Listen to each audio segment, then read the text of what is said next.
Hey, what's up, everybody? How you doing? How's your Wednesday? How's your week so far? How you doing? We're here with Ryan from Clever Beer Co. What's up? Made it back. Third time, guys. Third time. I'm excited. Charm. We will not have this stream shut down like the last one. This one will. This Knock one on will wood. ride. Knock on wood. Never say never.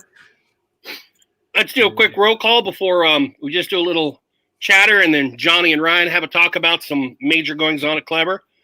Johnny, I am convinced that Ryan J. Zubich is a bot.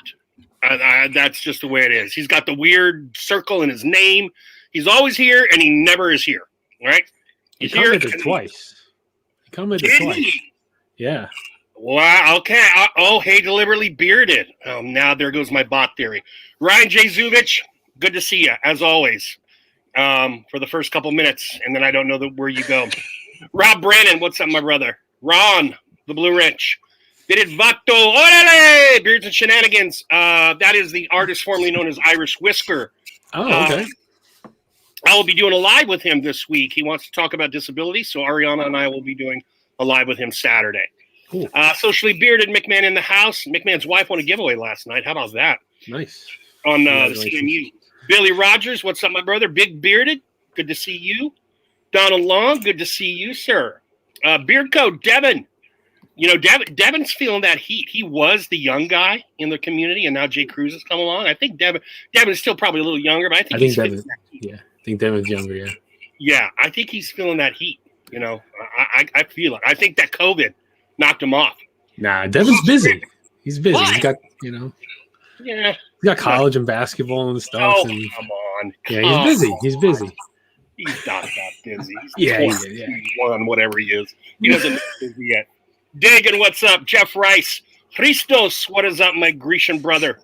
The Zebra, what's up, Scott? Good to see you. Ryan, as always, good to see you. And I think that's all. Oh, Bushy Beard. Sorry, I didn't mean to miss your Bush. Oh, Jim Riley. What's up, Jim?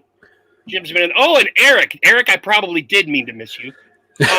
NJ Gabagool. Have we figured out who NJ Gabagool is? I have not. I saw him in another chat. I did. I seen him too. I seen him around. Yeah. Like Gabagool. It's neither me or Joe. And I'm pretty sure it's not Jay Cruz either. I'm pretty sure. I'm pretty sure it's not a New Jersey person. Yeah, I don't think it's New Jersey person. It could be. Couple more names here. Bearded Uric. I don't know. Have you recognized Bearded Uric? I have not, but if you're new to the stream, welcome, and hopefully you enjoy your stay. Pete White, good to see you, my brother. Waltimus Prime Bearded, good to see you. And Gary Lewis, hello. Oh, and Ben Jammin. Ben Jammin is in the house. United Beard in New York, and the Griller. Gary Lewis. They said Jerry Lewis. I was like, what? Ladies. Thank you. All right, Ryan. How you been, brother? No complaints. How about you? Yeah, you know, same Yeah. kind of stuff. Yeah, same old. Nothing major. Yeah, same here. It's been really quiet at Clever Beard. You got hammered by snow, though, right? Yeah, man, we got like 15 inches of snow or something crazy like that. Our retaining wall just disappeared. So Chicago's been pretty crazy. Oh my goodness. Yeah, I mean Jersey was the same way. I saw your pictures, Johnny. Yeah, we got about 18 inches, Yep. and then it melted down some, and then we got another 6. But today was like 45 degrees, and almost all of it melted. Yep. Same It was here. good. It's good.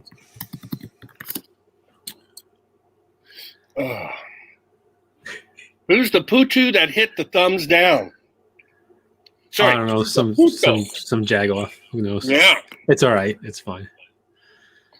Yeah, Can't win them all, gentlemen. Can't win them all. You know what? I was watching a YouTube video today, right? It was a gaming YouTube video. My son was watching it, and on his live on his stream, he was having a thumbs up, thumbs down war. So he had, I don't know how many thousand people watching him. So when they hit the thumbs up, like like a monkey in the game popped up, and when they hit the thumbs down, a balloon came up. So like there was a huge battle between the thumbs up and thumbs down, and he just didn't care about the thumbs down or thumbs up at all. Like it was all part of interaction. Yep. And that strategy really played out well for him because like That's it was an astronomical amount of what is it, the interaction with the video, and so the video just did it extremely well and all that stuff. So it was interesting. I don't think it doesn't matter. The thumbs up, thumbs down doesn't matter. No, it's just more for the ego of the content. Yeah. It's like, how dare you give me a thumbs down? We didn't even start the live yet, and it was a thumbs down. Like you can go like unsubscribe or don't even come here. Why are you here? Why are you here? Yeah. Sometimes it's like that. You know, what are you gonna do? What are you gonna do? Somebody asked what beer this was, by the way. It is Maplewood Son of Shaky, which is a vanilla milkshake IPA. There he is. That sounds good. Vanilla milkshake. It's pretty good. I tried a milkshake. I tried a milkshake IPA. It was really good. It was like the first time I ever tried one of those. Like I was expecting it to be a little more creamy because they were saying milkshake IPA. But it's not that creamy. It's like a hazy IPA, man.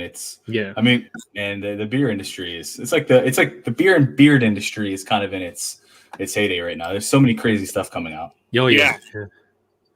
I couldn't see creamy with the hops. That would throw me. Yeah. You know. I don't know either. I stay away from IPAs. I do. Or PAs. PAs? Pale ales, you know. Oh, anything hoppy, I'm not a fan of. Yeah, the IPA has more hop kick than a regular pale ale. They actually are designations from the 1700s for shipping purposes and survival back in the day when England had to ship them over to places like India and stuff. Huh. Yeah. That's why it's an India pale ale. I drink it. That's it. Exactly. I just drink it. I mean, I used to homebrew, so I geeked out on this stuff for quite a while. I did that one time. I homebrewed for my wedding, and it came out awful. My beer product making ability is way better than my beer making ability, and I made some good beer, if I do say so myself. I'm jealous. Some good beer. I'm jealous. All right. Someone said, yes, Vato. Someone did. Yeah, I can imagine down there in Tejas. You're in Texas, right, Vato? I imagine the hot weather states would really like an IPA. I don't know. I like me a porter or something dark. Porter or what's the other thing? Stout. I'm more the dark, creamy kind of guy. I like lagers. I like lagers. Yeah, lagers are right. I like it all, you know. I have to, you know what though, there is when there's too much of the hops and the sting, I feel like it's just not enjoyable. And once I find a beer like that, I'm just like, yeah, I'm not gonna. If I don't enjoy it, I don't drink it. I usually don't buy it again. See, I don't know if I'm just a pussy or what, but my palate, I'm a very picky eater anyway, but my palate registers those hops as super metallic. You know, I just when they hit me, they're bitter and metallic. I can take it out to a certain point and enjoy it, but after that point, it's like metal and aspirin to me, man, and I want nothing to do with it. Mm-hmm. I know you're saying. I almost lose the taste of the beer itself because of the overriding power of those things. So when I go to buy it, I ask the guy, whoever asks me if I need help, because whenever I walk into a store, maybe it's because of all this, they always ask me if I need help. Do I look like I need help? So I asked him, where are your juicy IPAs? And then he's like, oh, okay. And then he brings me over to because there's dry and crisp, and then there's like juicy, fruity. No, I would try that. Dry and crisp is all I've ever had. The whole sour movement has come since I started. The whole juicy movement, outside of like framboise and lambics, which I totally dig, but they're very expensive.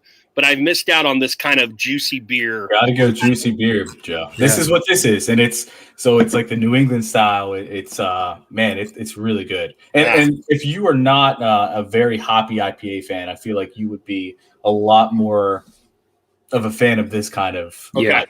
for sure. Yeah. Okay. Because I always gauge it towards like, oh, it's almost like a Blue Moon kind of beer, you know. Okay. That's how I kind of gauge it, but not really, but that's how I kind of gauge it. Gotcha.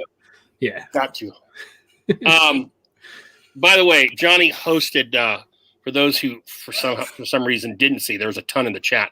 Johnny hosted a nose hair waxing event, and the cousin, the only one that matters to me. No offense, Kyle. You know, if I'm doing barbecue, Kyle, I'm going to be looking for you. But Joe is in here, and my God, Schadenfreude, which is the taking pleasure in other people's misfortune. Yep. The pleasure I got, because I just knew deep down he was going to work it out.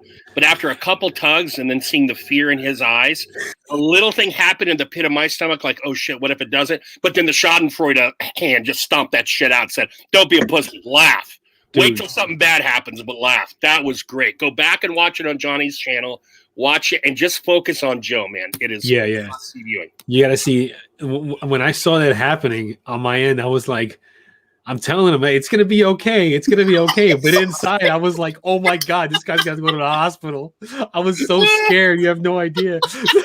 I could I was see legit that. concerned. I was like, yeah, it's gonna be fine. It's gonna be fine. I'm like, ooh. Like it's not gonna be fine. I saw photos and I saw like bits and pieces of videos, and I decided right then that I wanted my nose to be hairy. I was like, fuck that. I'm okay. That was good stuff. Oh, That my was God. good stuff. It was a lot of fun. I could have done without seeing everyone's nose hair in close up, though. That was gross. But I realized you got to do it. You got to do it. You got to show everybody. You got to show it. Yeah. So I want to gather another like couple of guys, different guys. Yeah. And do another pull.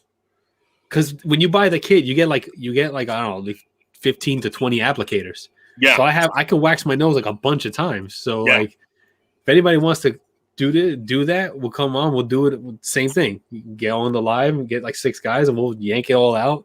You know, and just it was a good time. It's a good icebreaker. It's nice to meet you. Let's yank our nose hairs out together. If you're considering it, don't watch the Joe video because that may change your mind. I was scared. I thought he was gonna break skin or like my heart. Yo, I was like, I love like you could see it. It's a pandemic. Everybody's bored. They're at home. They're like, you know what we need to do? Nose hairs. we need to come together online. You know, screw the wives. It's Friday night. We got to pull the beer, and that's like the beer community. And, you know, that's why it's so beautiful. Yeah. But that being said, I want no part of it. Yeah. Neither do I. I want to keep the hair. Yeah. I'm not knocking down Johnny's door. Although I would like. I've seen McMahon and Bearded Maximus talking about this, and I watch the Tri channel with all the Irish people, and I like therapy. Johnny and I have talked a little bit about, you know, where therapy goes from here, and I would like there to be some diversity of content on here, and doing those kinds of challenges I think would be really fun. Like Mick, I don't know if he has already, but Mick is doing that hot gummy bear challenge. Oh yeah, we should do that too. We should do like a hot thing or something like that. Yeah. Yeah. See, Johnny, I'm totally. I mean, this is a DM discussion we were going to have, but I just figured let's bring it up here. But yeah, I think that if we did stuff, goofy stuff, kind of like the nose hair pull, I think that would be fun as well. I'll tell you what, I'm not gonna spoil, but we were doing a Snack the World a couple nights ago, and the 2 most drastic reactions I've ever had came on that show. Oh. And they came like back to back, and the 2 most wretched things I have ever eaten in a snack form, perhaps beyond a snack form. And you could tell that I just was not digging it at all. So that should be fun when I drop that out there. But it was awful and wonderful at the same awful and wonderful at the same time. I love it. I love it. Oh man. Yeah. McMahon.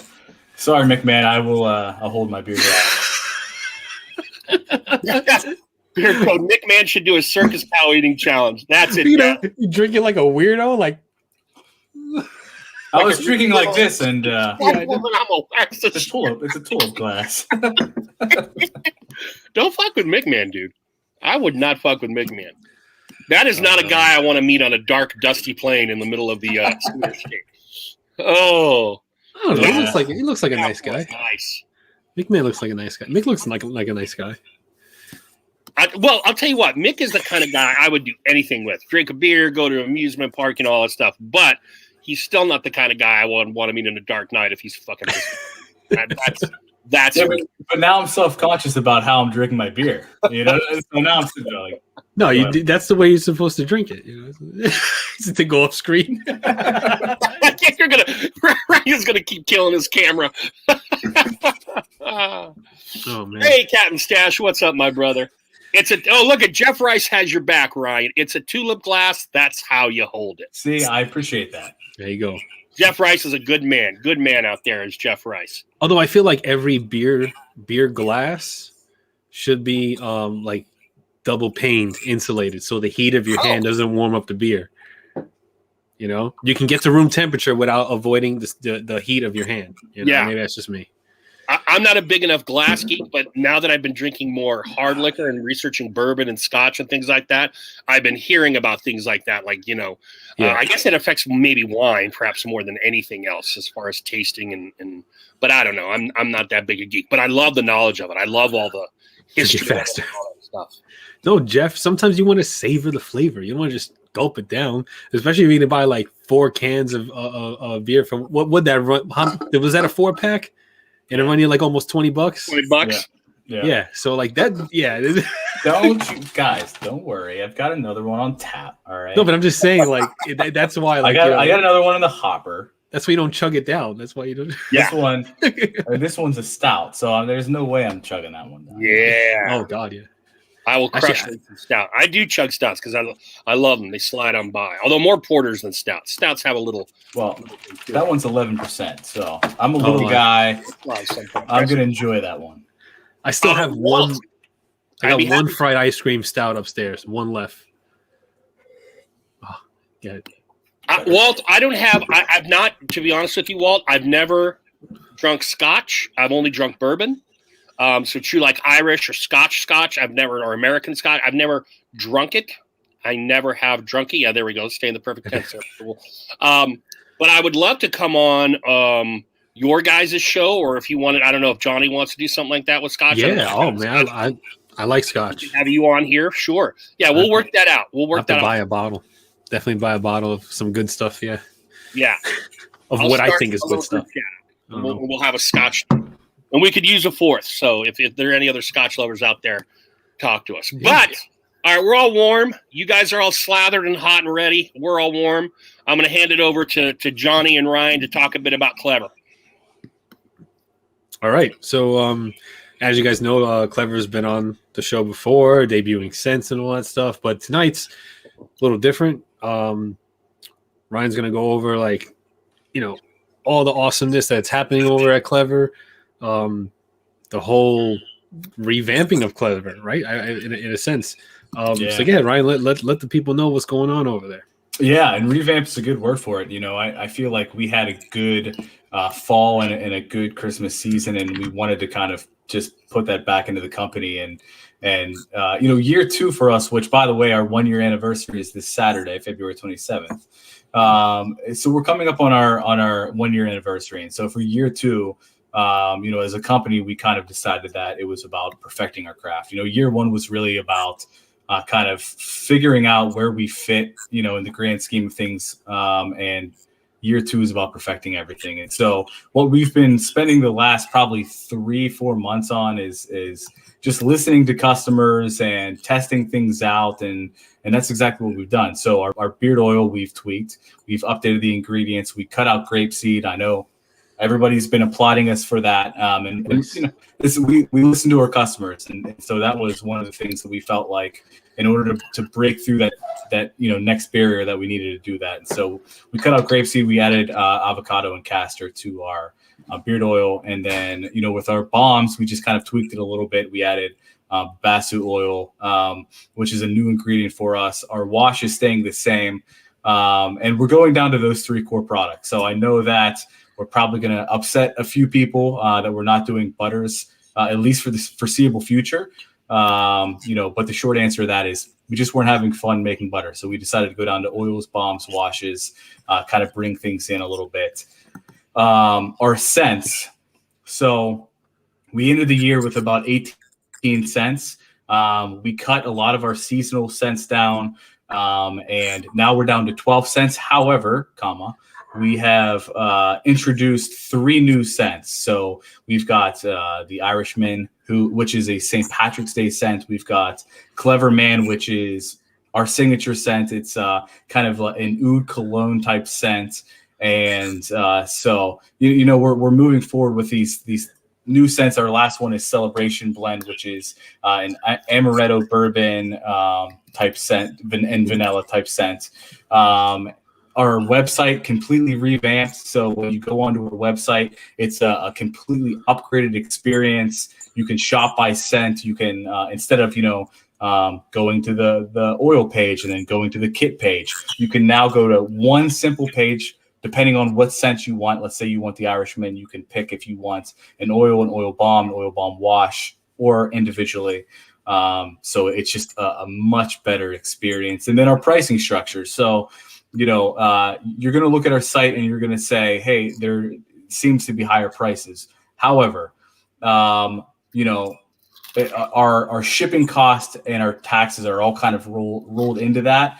So you're actually paying about $1 to $2 more or $2 less, depending on which product you're looking at.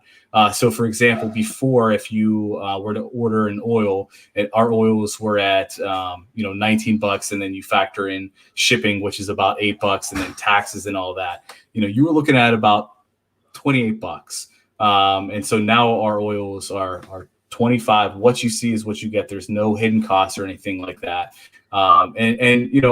We looked at this from kind of a consumer aspect, and I've been very clear about, I'm also a consumer. I buy other companies' products because I really enjoy beer products. And so, basically wanted to create the experience, the products that, when I looked at these new products on my shelf, I'm so proud of it. I'm proud of what it looks like. The quality that we were able to kind of bump up from year one is unbelievable. I feel like year one, our products were really good. Our products now are just phenomenal. Some of the best that are on the market. And I'm really proud of our team and what we've been able to accomplish in these short months. And Johnny, you and I were talking about this backstage, but for us as a team, we were kind of thinking, hey, maybe we'll do one or two things, one or two improvements from year one to, going into our second year here. And then we said, screw it, let's just do it all. Let's just rip the Band-Aid off. Let's become the company that we know we can be and listen to our customers. And so we're really proud of how everything's kind of come together. So so butter's on hold, but has the balm like physical structure changed with the balm? Is it still that green color and is almost like a butter, but it's a balm? So it's still kind of like that hybrid of a beard and butter. There's still a little bit of a green tint, not as much as before. So we cut back a little bit on the hemp seed oil, added that babassu oil, and kind of created something that I have it in my beard tonight that I feel like that the combination of all 3 products just work really well together. And so I think that people are really going to enjoy it. Right, because I know, I have a few of the balms, and the balms are when you get them out of the tin and into your hand, it's almost like butter-esque. It's that kind of balm. Yeah. It's really nice. So yeah, axing the butter probably it was a good idea. I got the website up to show the changes. So all I'm gonna do is I'm gonna project the website on and show everybody what it looks like and everything like that. So let's get that going. Where is it? Screen share. Here we go. So there's the website. You shop by scent profile. So on the top you have all the scents and the scent profiles, and it's like one-stop shop. This is the Irishman, which is on pre-order, correct? Yeah, so everything right now is pre-order. So everything is officially releasing on March 1st. So you can order it tonight. You can order it right now. It's all available for pre-order, but it'll start shipping out on the 1st of March. Liking that green splash on the white with the label. Yeah, I was about to say, like, the labeling is very like clean and across the board. It's like, you know, you got the white background, says Clever, and then there's the subtle color changes and subtle graphics on the label. It just gives it a nice, clean, professional look all across. The way I really like that. I like that look. And you know, I like switching over from the regular amber bottles that a lot of companies go with. So you have like the smoke glass bottles look very, very nice. Yeah. And let's say you want to buy the Irishman. You do the drop down menu and you have all your options right here. 15 for the balm, 20 for the wash, 25 for the oil, and then your combo prices. So very easy to navigate on the website. It looks very nice and clean. No tax, no shipping on all orders. Everything's factored in. Looks very, very nice. Appreciate that. Oh, go ahead. Ryan, did you keep this little side strip thing? It's out. Oh, wait. What do you mean the side strip?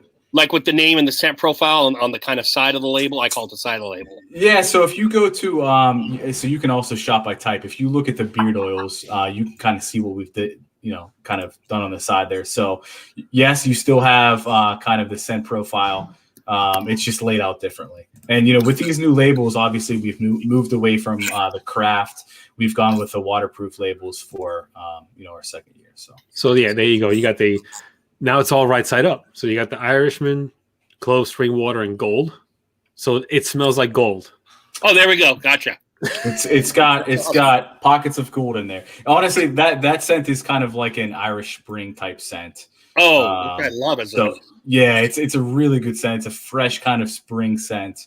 All the artwork is new. We worked with an artist to kind of update everything, and literally everything is new. Johnny, go back there because McMahon just asked about the carrier blend. Go back to that last shot. Okay, yeah, I got it right here. Looks like we got avocado, castor, jojoba, sweet almond, vitamin E, and fragrance. Very nice. So gone is the grapeseed. Gone is the grapeseed. We listen. I've had a lot of conversations with guys who have DM'd me, and they're like, hey, "Come on, you got to get rid of the grapeseed." And I'm not going to say that I agree 100% with all the hate of grapeseed, but at the end of the day, I'm not making beer products for myself. I'm making it for our customers. And so, definitely wanted to listen to what people were saying. And the new blend is phenomenal. I really like this label. If you can see the 2 pots of gold with the rainbow. Yeah. All about the detail. You see that? That looks, I love those little subtle things in the label, like make it, I really, really dig that a lot. Devil is in the details, baby. So this is the oh wow, hold on here, celebration blend, amaretto, bourbon, vanilla. That sounds delicious. That sounds like, is that available? Is that pre-order or is that available right now? Can I order that? So everything's pre-order, so you can order it now and it'll ship out starting March 1st. So it'll ship out. Oh, okay, all right. So yeah, because oh man. I wasn't gonna buy, I wasn't gonna purchase, for a while because I've spent a lot already. But that scent is calling my name. Amaretto, bourbon, and vanilla with the little birthday cake. Look at that little birthday cake graphic, man. You guys are doing good things over there, man. Appreciate that. I'm excited. So this is let's bring it back to regular 100%, so it's not so crazy. Free shipping, no sales tax, no hidden fees.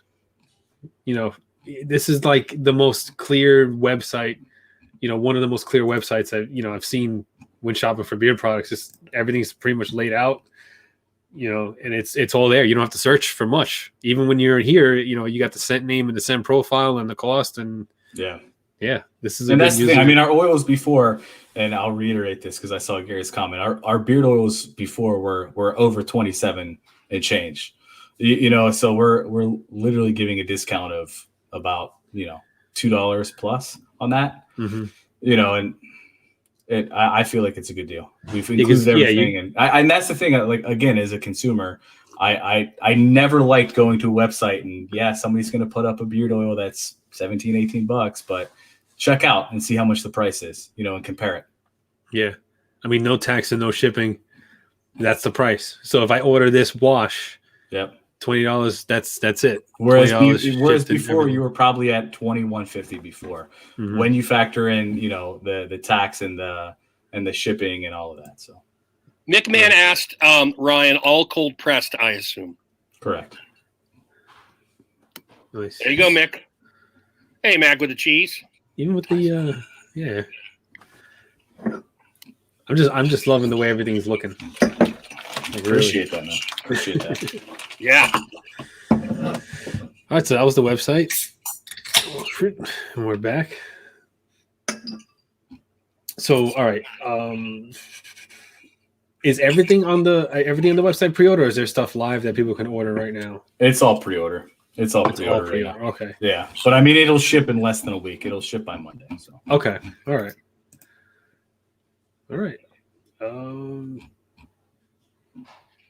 Christos, who is from Greece, Ryan, says he remembers in the previous version of the site you had more info on the scent, the essential and fragrance oils. Some scents are a mystery in the new site. Yeah. So I mean, most of the scents are going to be listed out right. And again, the site's still work in progress. We're literally day one on completing this site, so I'm sure we'll make some updates to it. But if you have any questions on any of the scents or anything like that, DM us and we're transparent about it. Okay. Yay. All right. Well, that's all I got. That's all the changes that you've done, and that's it. Yeah, it's a lot, man. I mean, it is. It's a lot of fun, but we're happy with the direction of how everything's going, and Couple of comments and a couple of questions before we move away from the clever beard stuff in general. Firstly, I'm going to say, if anyone out there had the Gulag, this is the one Clever said I wasn't a fan of. It's very much a cologne oil, and I don't like cologne oils. With that, I'm talking out of one side and one mouth, and here's the other. The Sophisticate, which is very much a cologne, I absolutely love. This is a very nice scent, and it's black currant, hickory, and rum. And I read it as more cologne than anything else, but it's gorgeous.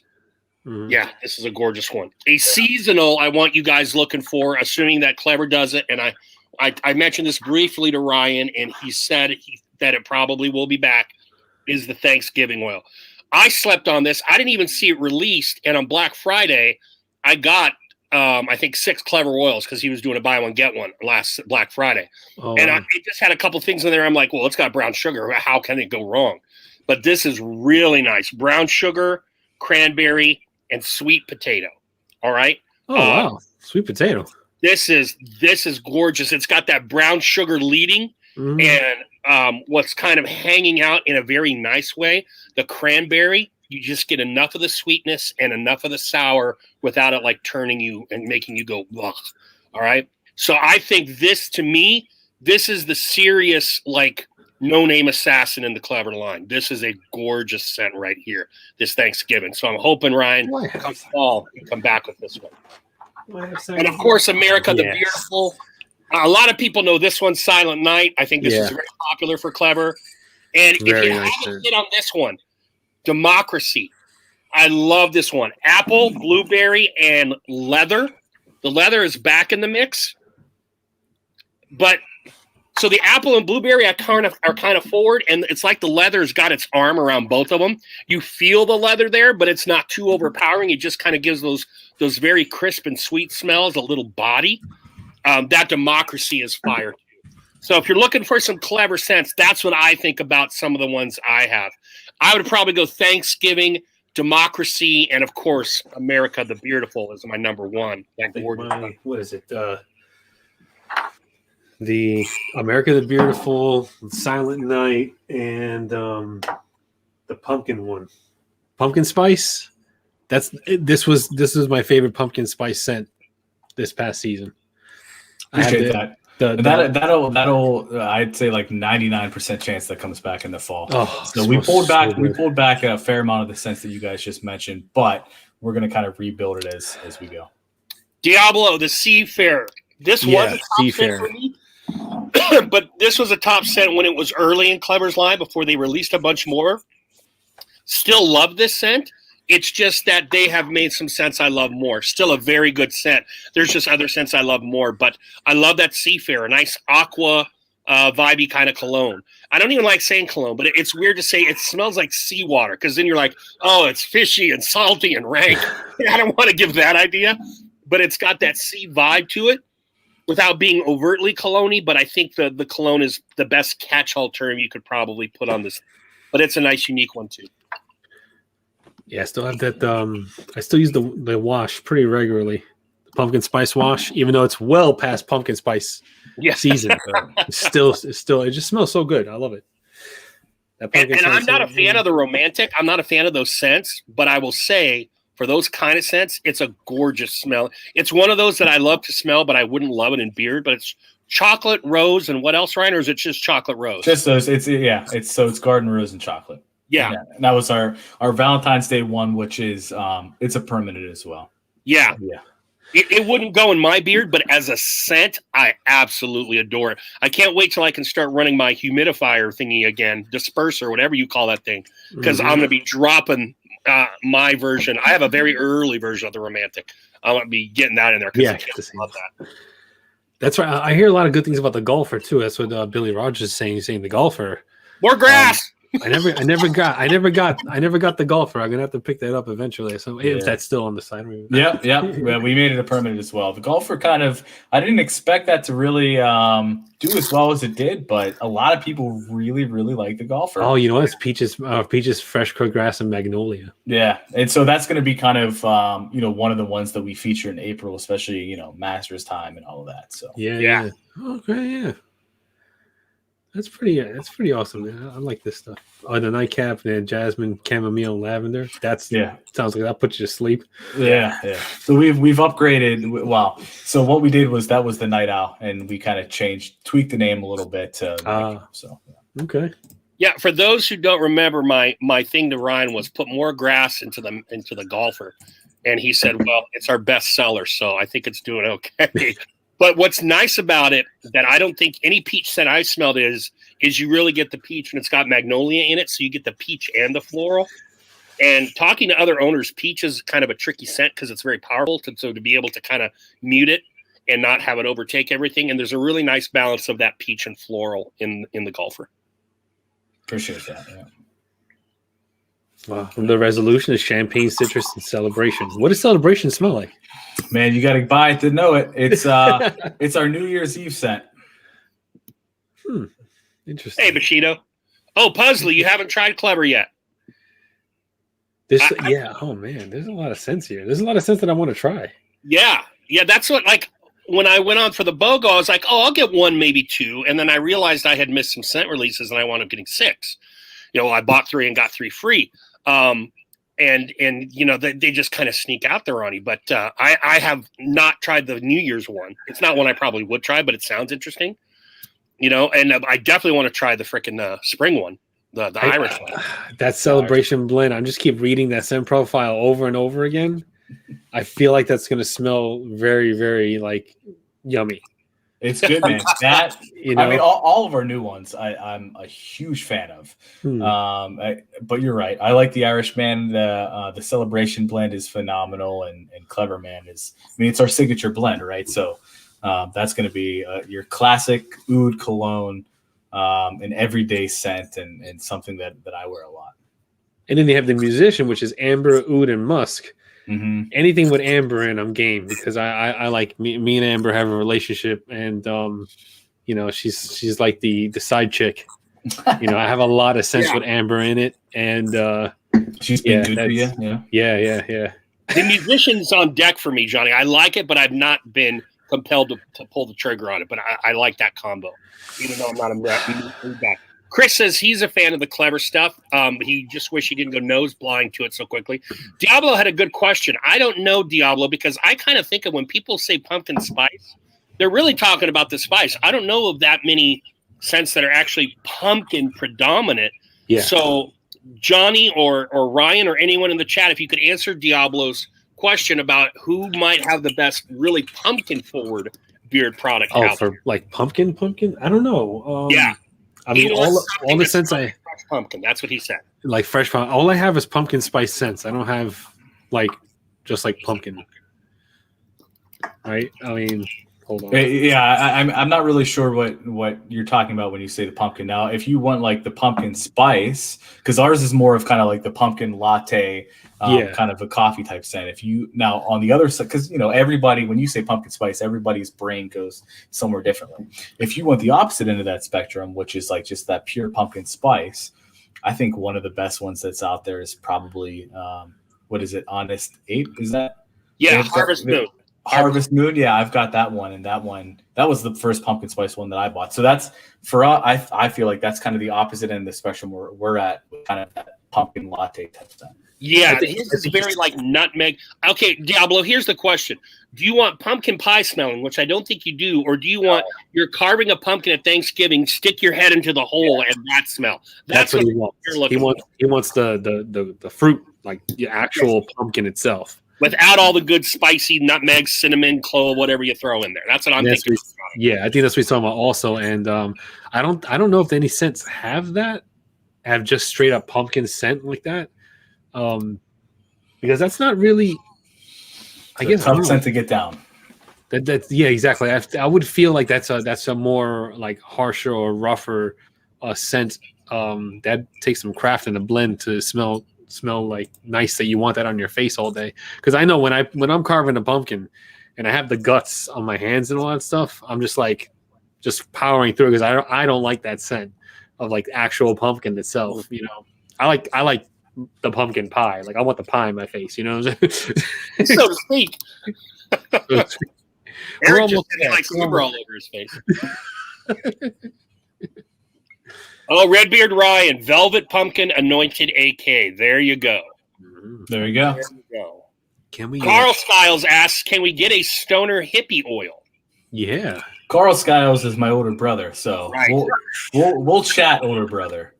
Yes, a little cannabis in it. I mean, I don't know. It's up to you. Little cannabis, little patchouli, little incense. What are the hippie smells, right? Little body odor. I don't know. It smells like Cheech and Chong. Yeah, exactly. I'm a huge fan of the cannabis scent. Like I love the scent of a good cannabis beard oil. Oh, man, or that. Yeah, yeah. I like that scent. Not stinky cannabis, like good cannabis. You know what I mean? I gotcha. You gotcha. Billy Rogers also said toasted pumpkin in Fable's Savior. I wouldn't know, Billy, but thanks for the extra suggestion. Is it? No, it's toasted marshmallow in Fable. Yeah, I have Savior as well, and that's another good one. It is good, yes. Savior, Ron, I concur with old brother Ryan. Savior is actually very good.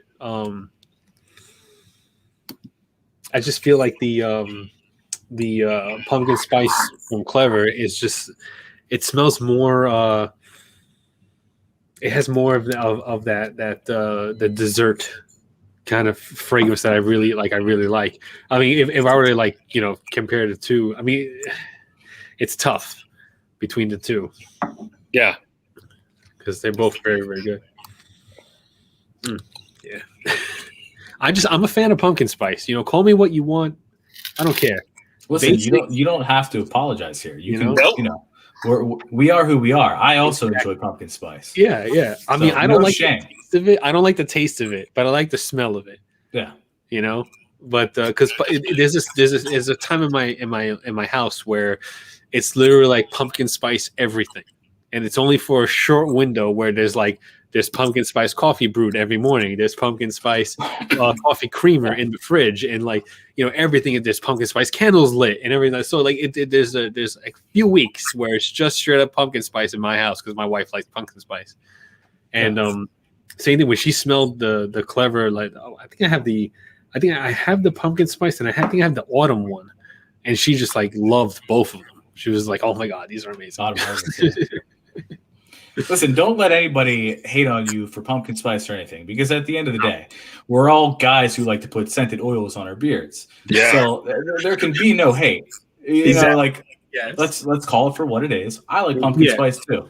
So no shame in our game. No shame in our game at all. Yeah. That's right. You know what? That's right. Nobody in this community can say anything about any scent. Being a we like. pansy, being a woman, any of that kind of stuff. Yeah. No. We're all putting scented essential oils in our face to smell pretty. There are bearded guys I'm out there that saying, they don't put anything in their beard. and what a sad life that is. A beard with no product. But no products at all. But there is a hierarchy, Johnny, I've noticed, because I think some population of the men who do this do not like florals for whatever reason. Uh-huh. I love me florals. I love jasmine. I love rose. I haven't seen too much carnation, but I love the smell of carnation. The florals I have smelled, I'm cool with. I can understand if it's too overpowering, like a candle, but the florals that I've gotten are very, very good. But some guys draw the line at florals. You know what I really want in a beer, like a scent? And I feel like I probably shouldn't say it on a live because there's people out there that are like, take this idea and run with it. And then someone's going to come out with it. But I'm going to say it anyway. But like, I really, really love the scent of gardenias. Mm-hmm. Like when you're driving in New Jersey, for some reason, when you're driving on some highways, there's like a faint smell of wild gardenias because like, I don't know if it just grows on the side of the road or they plant it there or whatever. Even some of our hikes, we run into like a big gardenia patch and it smells amazing. I love that gardenia scent. And, I was talking to my grandma and she's like, oh, that's the scent that Mary Magdalene seduced Jesus with. And I was like, oh, really? She's like, yeah. And I was like, oh, okay. I said, well, me and Jesus got the same scent profile. Like, because I like that scent. I like that gardenia scent. It smells great. I'm that way about honeysuckle, Johnny. I love me some wild honeysuckle. Yeah. I had a friend who was like, "Oh, that's honeysuckle," and I was like, "Oh, really?" She said, "How you know?" She goes, "Watch." And she ripped it out and she put it in my mouth, and I was like, "Oh, it tastes like honey." She goes, "Yeah, it tastes like honey," and I was like, "Because it's honeysuckle." And she's like, "That's why it's called honeysuckle." I'm like, "Okay." I don't know. I'm over here talking to a botanist over here, just pulling out flowers and putting them in my mouth. Damn, Eric, I see you. I see your comments. Eric is taking that ripping. He's taking that thing to heart. Cold-blooded. Damn. Yep. Damn. Oh, Yeah, man. big bearded brother, I'm with you. My wife my wife gets migraines with anything, but I know that florals are, if you're a migraine sufferer, that's a huge scent to trigger. So I get that, man. I wonder if that's what really happened. Dirt Road Therapy by Ferocious. Okay. That's It's his collab. Kennedy is brutal, and I love it. By the way, Kennedy got a coin tonight, Johnny. We'll see if he remembers to DM you. We're still doing those, right? Coins. Oh yeah. We are. We keep a tally on everything. We haven't awarded one. Even last week we didn't award. No. One. Well, we definitely didn't award one when the shaman was here because I usually award them, and the shaman was riding my body. So that was a few weeks ago. Riding your body. And then not this week, not this past week either. So we're trying to be better about that. Mm. Why is tax included when customers outside of Illinois do not have to pay Illinois sales tax? Asks Gary. It's basically, listen, there's no hidden fees. If you looked at how our pricing was before, and again, if you want us to go back and price it at $19 and then by the time you check out, it's 27 plus, happy to do that. But we included everything in there. And again, there's no tax, obviously. And it's $2 less in price. I feel like it's a good deal for the customer. I've seen Gary snipe a couple of times at that. But ultimately, you're saving $2 on a product this time around. And I stand by it. Good. There you go. Vic, man, I think I gave you that coin for your wife. I'm pretty sure I did. Well, McMahon's wife she's got to get her own coin. She wins her own giveaways. She's got to win her own coins, John. You can't be getting unless she DM'd me. She didn't DM me directly. I think McMahon DM'd me about it, and I gave it to him. Okay. I'm going to break this down, Johnny. McMahon believes in circus cows, right? So here's what McMahon Did. Oh, honey, I'll take care of the coin for you. And he DM'd you hoping that you would give it to him. It's easy math there. McMahon is slick. He's trying to be slick like that. Let me tell you something else about McMahon. He never knew of the Onion Burger until I did UBA, Oklahoma. And then he went to a place literally a mile from his house and found it on a menu. So you just got to watch this guy. Some things he's spot on with. Some things are like, yeah, but I think he's definitely spot on with the coin. I think he's pulling a little fast one there. I only have my coin. Mm-hmm. Yeah. I forgot to tell him about my coin. I gave him the coin. Oh, okay. You're right. All right. Let me clarify, Gary. Corrected. Let me clarify real quick, Gary. I'm not trying to fire you up. On our website, it says there's no sales tax included. So what I'm telling, if you're outside of Illinois, there's no sales tax for you. All right. I'm not trying to start an argument with you. I respect you. There's no sales tax if you're outside of Illinois. It says it on the website. So I apologize if I misunderstood you. Oh. James Pershing says, I'm just going to let the owners have their say with each other. I'm going to keep talking about dick and poop jokes.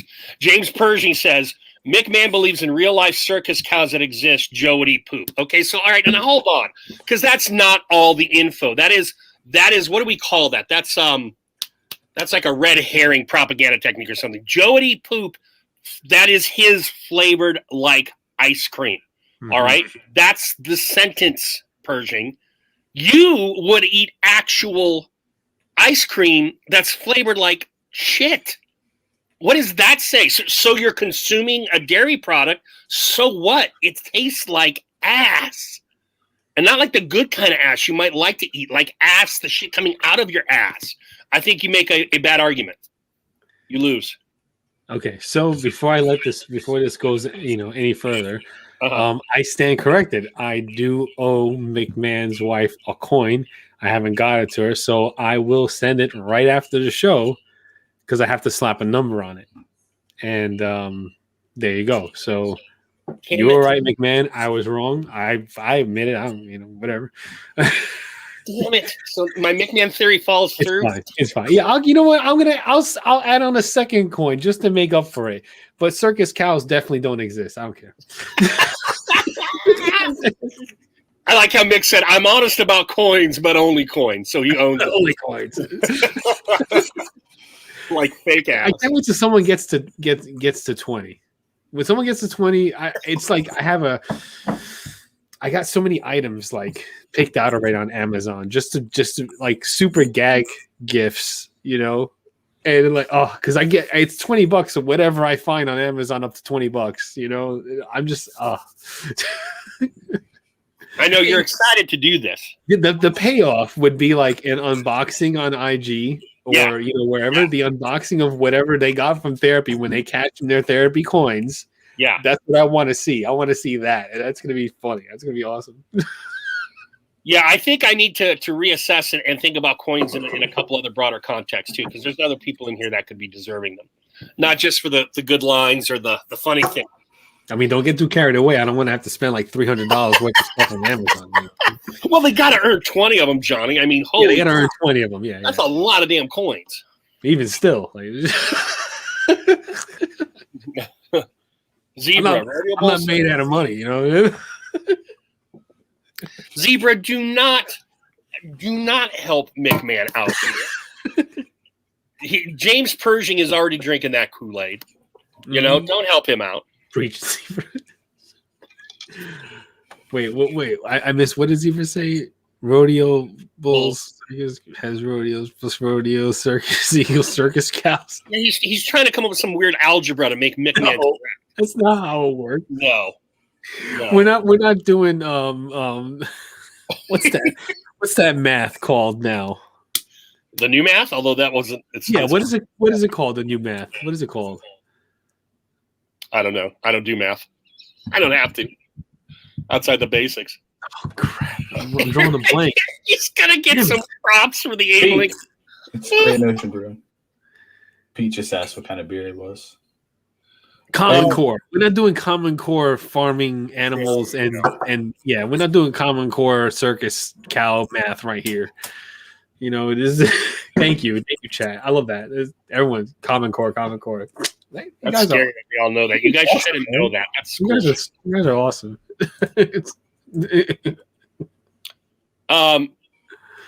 Kennedy talks about he's getting adult toys, maybe some props for the Abe Lincoln. Ripken, I don't think you understand. You don't get to buy it. Johnny buys it. It's Johnny's money, so he's going to pick out whatever the hell you want. Whatever I want, up to $20 on Amazon. It could be anything. Yes, but you have to do like an unboxing. Like I want to see it. I want to see the reaction. That's my like reward. You know. Very good, Cheeto. You're right. Common Core is a set of standards, not an actual curriculum or teaching method. The unfortunate thing is when you build a curriculum around this set of standards. You know, go ahead, John. It's funny with the Common Core thing. When Common Core was introduced and everybody was flipping out over it and they were going crazy about it, my wife looked at me and she goes, "That's the way I've always done math in my head. That's the way I've always done it. The way they're doing it, teaching it now, that's the way I've always done it." And with her, I fully believe it because, I mean, my wife is borderline. I would say she's borderline genius because like whatever she puts her brain to when it comes to like school and all that stuff, like her grades are amazing. So she says that she's been doing Common Core. I'm like, great, that's awesome. You can do math with the kids now. Bye. Yeah, that's right. I'll do art projects with the kids all day. You want a volcano? You want a diorama? You want a Gundam? Come see me. Come see me about a Gundam. Yeah. You want a, 3D, muffler that converts, exhaust into breathable air. I'm your guy. Like I could build that, I've done it. That's how I know. I'm that guy. It's just too expensive for like the car people to actually implement it, like use it. It's too expensive. That's what I was told, when I gave my idea out there. I am drinking Diet Coke. Diet Coke. Oh, someone asked? Gary did. Oh, what you drinking, Johnny? Oh, Gary. Drinking Diet Coke. And one day we're going to get together. Yes, Stash, for sure. Kennedy says he's going to treat you nicely. Why? What'd I do? What did I do to get this nice treatment? Because you're in control of the spending of the coins. Yeah. Is what I'm assuming. I see James and Kennedy's comment. Yeah. Y'all are doing Ryan like Joe did JG when Ruddy was on. Oh, James, you are motherfucker. This is Ryan's third time on here. This is not his first time at the rodeo where they do have cows. He knows what he's doing here. Okay, he can jump in whenever he. I have thick skin.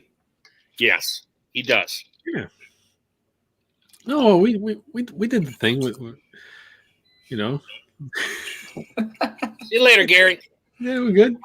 Good night, Gary.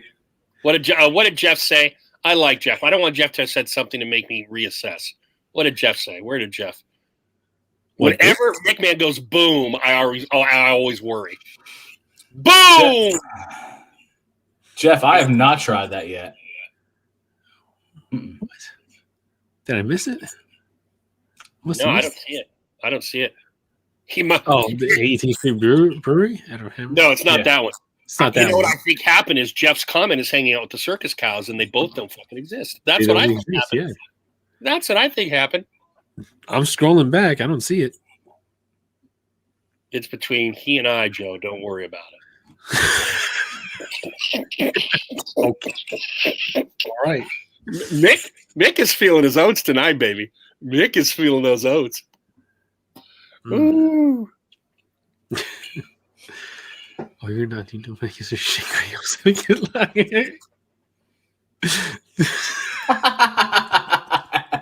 Jay. That's fair. Well, we didn't ask. It's around 9:30. So yeah, like we didn't ask Ryan the question. The one. Are you familiar with this question? You go right ahead. Have you heard about this question? He might have been on No, I don't think he was on. This is after. This is after. I think I'm gonna get it wrong. I feel like I'm gonna get it wrong. I'll take a drink while you figure it out. Okay, so The right way. Would you? Yeah, with the right way. Yeah. So you have no choice. You have to choose one. You know. No. All right. And you can't choose death. I mean, but if you don't choose one, you will die. So you have to choose one. Would you eat shit flavored ice cream or ice cream that's been flavored like shit? Say that again. You have to eat one. Right. I gathered that much. Yeah. Okay. Would you eat shit flavored ice cream that's ice cream or shit that's flavored like ice cream, like vanilla or chocolate or whatever, but it's actual shit? So you're asking essentially if I'd eat ice cream or shit. Exactly. Okay. Yeah. Okay. So we're going to boil it down. That's where we're boiling it down first. My answer is going to be I'm going to eat ice cream. Every time. See, that is the answer. No matter what, that is the answer. No. Even though the ice cream tastes like shit, No. you still eat the food product. You don't eat the bio waste of another human being. No, it's all psychological. I gotta agree with that. Is it though, Joe? Is it psychological? Here's my asterisk. My asterisk is because I've chosen shit, Ryan. My asterisk is it has to be mine. I won't eat anyone else's. All right. For worry of disease, and that's a whole nother conversation. But if it tastes like fucking pumpkin pie, it doesn't matter what it is. It tastes like pumpkin pie. So you're gonna sit there and go, "Oh wow, I just went to Baskin Robbins and just got a cup full of shit," because that's what it tastes like. So you're just going to willingly eat the taste of shit. I'll respond. So here's the thing. Okay, go ahead. Okay, I can order what I want at Dairy Queen. Okay. Go to Dairy Queen and order what you want. You can't do it. All right. So at the end of the day, listen, if you want to eat poop, just own it. That's fine. Like I said, we're all men who put flavored oil on our beard. So no judging here. But no, I would proudly go to Dairy Queen and I would order what I would order, which was ice cream flavored poop. Wait, no. Poop flavored ice cream. That's right. Yeah, okay. Right. Yeah, you were on my side of the fence. Freudian slip. You better have another beer. Oh. It's strong. So hold your beer like a toddler and sniff pumpkin spice consistently through the year. Holy cow, McMahon has just been hanging out too long with Eric Kennedy. Joe, you just nasty. All right, man. All right. I'll own that. That's fine. If it's my shit, it's my shit. I don't care. I don't care because it's going to taste like pecan pie. Simple. Really? Simple. Yeah. It's going to taste like whatever flavor I put it on. No, don't ruin pecan pie, man. No. By the way, the classic East Coast pronunciation of pecan is pecan. Pecan. Yeah, pecan. That's what I say. Pecan pie. Yep. Some New Orleans say it that way. I feel like when you say pecan, like you're putting an attitude on it. Like, yeah. Like airs. You know, like aunt instead of aunt, right? Yeah. Auntie. I don't even say aunt or auntie. Oh, Mrs. Mick is in the house. Oh, good. I need Mick cut back down to size because he's feeling just a little. He's just feeling a little too jumpy tonight. I just feel him across the room. All right, now Bushido, I really respect you. You're an older dude. You've got a cool name, but the fact that you're fucking taking this circus cow line is starting to piss me off right now because it makes me think I do not know how to evaluate character. Circus cows are for the smaller circuses that couldn't afford to keep elephants. That's not a circus. That's some fly-by-night entertainment venture.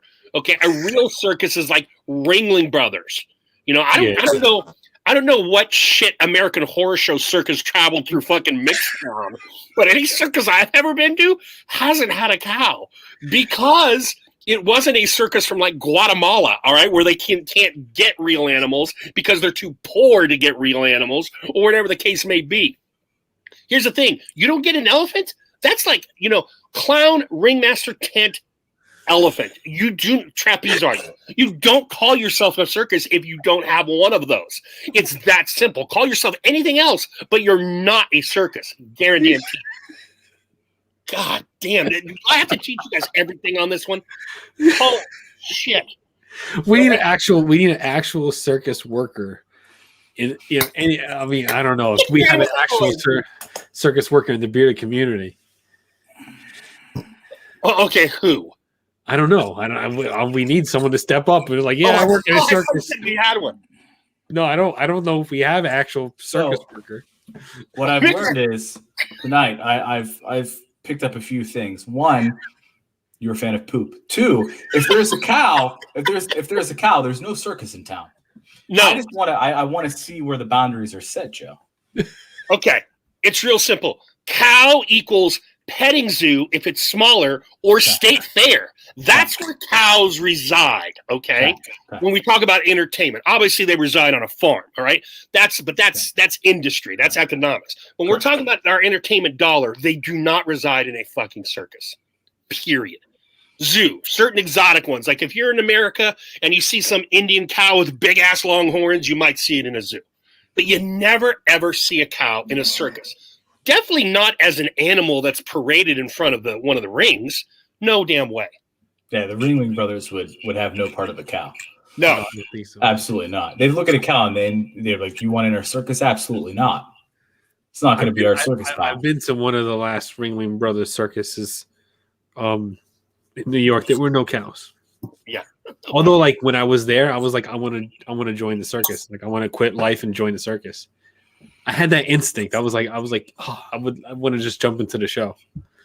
I don't know what it would do, but because I don't have any talent, but it's good. I don't fault McMahon because he has Joe Exotic as like a model of what the fuck to look for in an Oklahoma like animal setting. So I could see someone Joe Exotic like running some shifty ass fucking carnies gambling, playing domino in the back or whatever circus that comes through with the cow because they're too damn poor.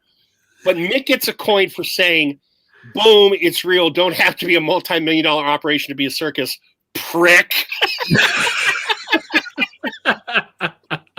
So Mick and freaking who was it? Kennedy or Persian got one so far. All right. They just DM me. DM them. For the coins. I missed the yardstick joke. I missed the yardstick joke. How did that happen? Missed the yardstick? Yeah, they're calling Mick Yardstick Mick.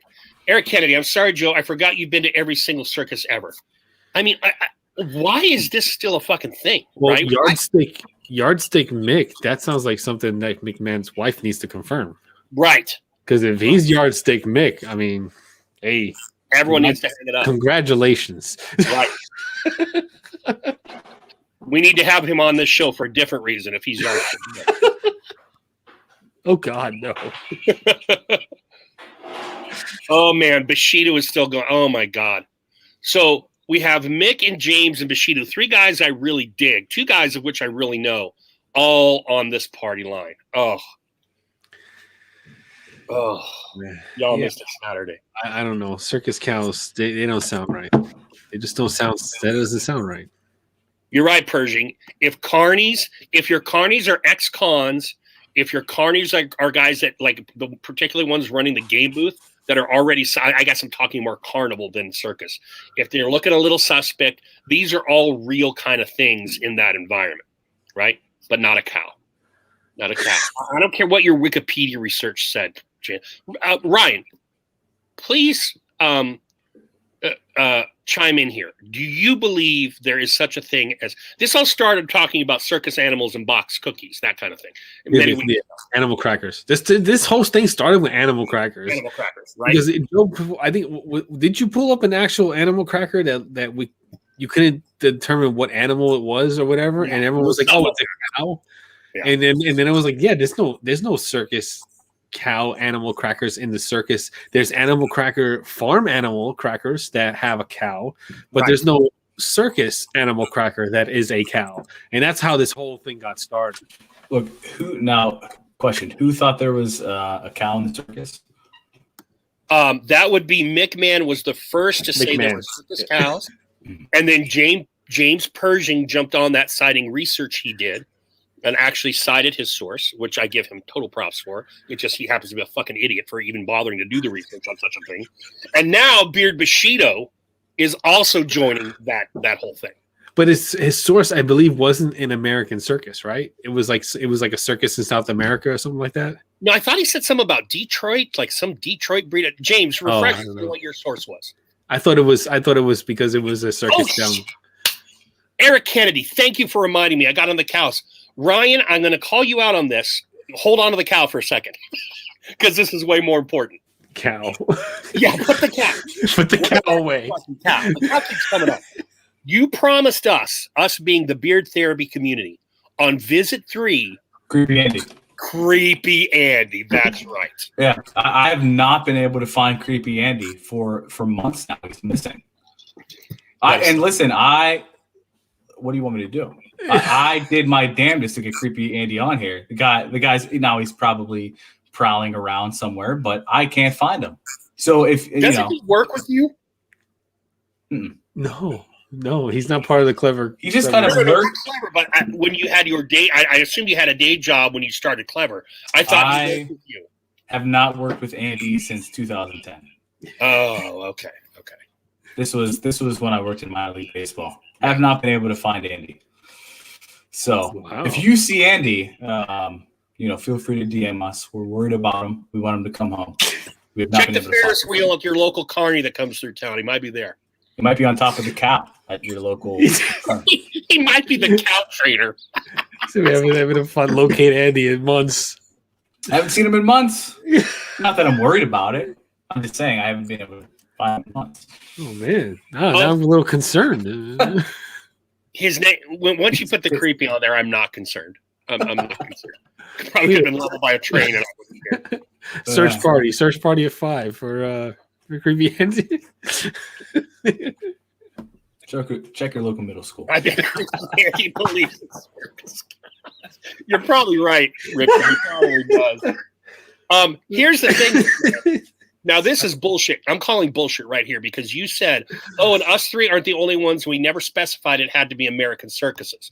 Okay, you may not be the only ones, but you for damn sure specified American circuses because we're talking about American crackers, American circus crackers. I can't tell you what other nations do for fucking circus animals. I just know U.S. animals. Don't try and get all slithery on me now, you rat bastard. There it is, Persian. American Circus, P.T. Barnum imported Dutch belted cows for his circus shows in 1840. Mic drop. Okay. All right, so there's so many fucking things wrong with it. 1840. Okay, so James, in 1840, there were like 20 states. That's number 1. Number 2 is, are you serious here? You're going to quote a site from 1840 and say it's still valid today? They didn't make the damn circus crackers. That's where this all starts, James. That's the genesis. Go back to the common source here, the cracker, the cookie, whatever you want to call it. No. And I'll tell you what, Mick looks 20 years older than he is, but he for damn sure wasn't born in 1840s. I'll give him that. He's not 100 and holy shit, what are they? 160 years old. Right? It's old. So Mick is not quoting the 1840 Dutch belted fucking cow. Hashtag straw grasper.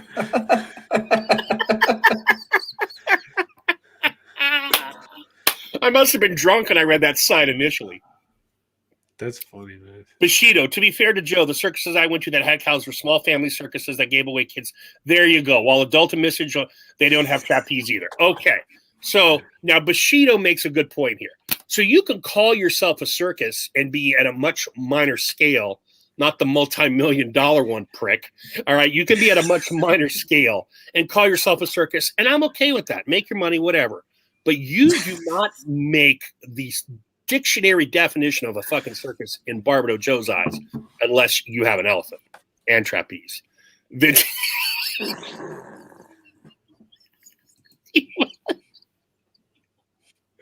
that didn't make YouTube, but I made StreamYard, and that's Pershing.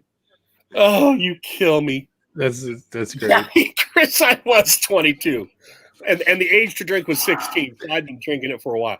Anyone that could prove James wrong, eat shit. Jesus. These guys. They are on fire tonight, Johnny. Yeah, This is a topic that I thought was so long dead, but it just keeps being brought back to life. Yeah, I don't know Holy why. cow. And they're on fire with it. I can't wait to the next circus. The next circus, when all this is over and of COVID and all that stuff and everything like that, and we can go to circuses again and all that stuff. I'm gonna go purposely. I will pay whatever price to take my family to a circus just to see if there's cows there. And then I'm gonna find the circus worker. I'm gonna pull him aside. I'm gonna be like, look, I have this question. It's a burning thing online, and I need a straight up answer. I'm gonna be like, has there that you ever know of circus cows in circuses? Like, does this exist? And I'm gonna try and see, can I film you? I'm gonna ask, I'm really gonna deep dive into this. Yeah. As soon as my ass can get to a proper circus, I'm gonna investigate. I love it, Johnny Grooms. Are there any I'm proper going for circuses still out there? I mean, I don't count Circus Max. There was the Big Apple Circus in New York Okay. that I went to years ago. I don't know if it's still running, but you gotta see. Any circus. I don't care. You're gonna go up to the guy taking tickets, and you're gonna be like, buddy. No. Don't shit me. Where the cows at? Where the cows? I heard you guys got cows. I'm not seeing any cows. I have a friend in Oklahoma. $25. I paid for the cows. Where are the cows? Oh, they stopped it in 1840. How about that? Okay, couple things. And as I'm reflecting, of course they had cows in the 1840, James, because it took months to sail the seas to bring a fucking elephant over here. All right, so that makes sense that there would be cows in the 1840s. You're not getting exotic animals because the risk of them dying on the trip and the length of now. Yeah, exactly. Here's the other thing, though. Ron just dropped some knowledge, and the way he stated it made it sound like to me he knows something. Ron says Dutch belted cows are not circus cows. So Ron's either going to come with another breed, or Ron, elaborate, please. How do you know that the famed Dutch belted cow is not a circus cow? Fucking Dutch belted cow. I love that this is a topic of conversation right now. I just think it's awesome. It's just so funny. Let me catch. It's okay to admit when you're wrong.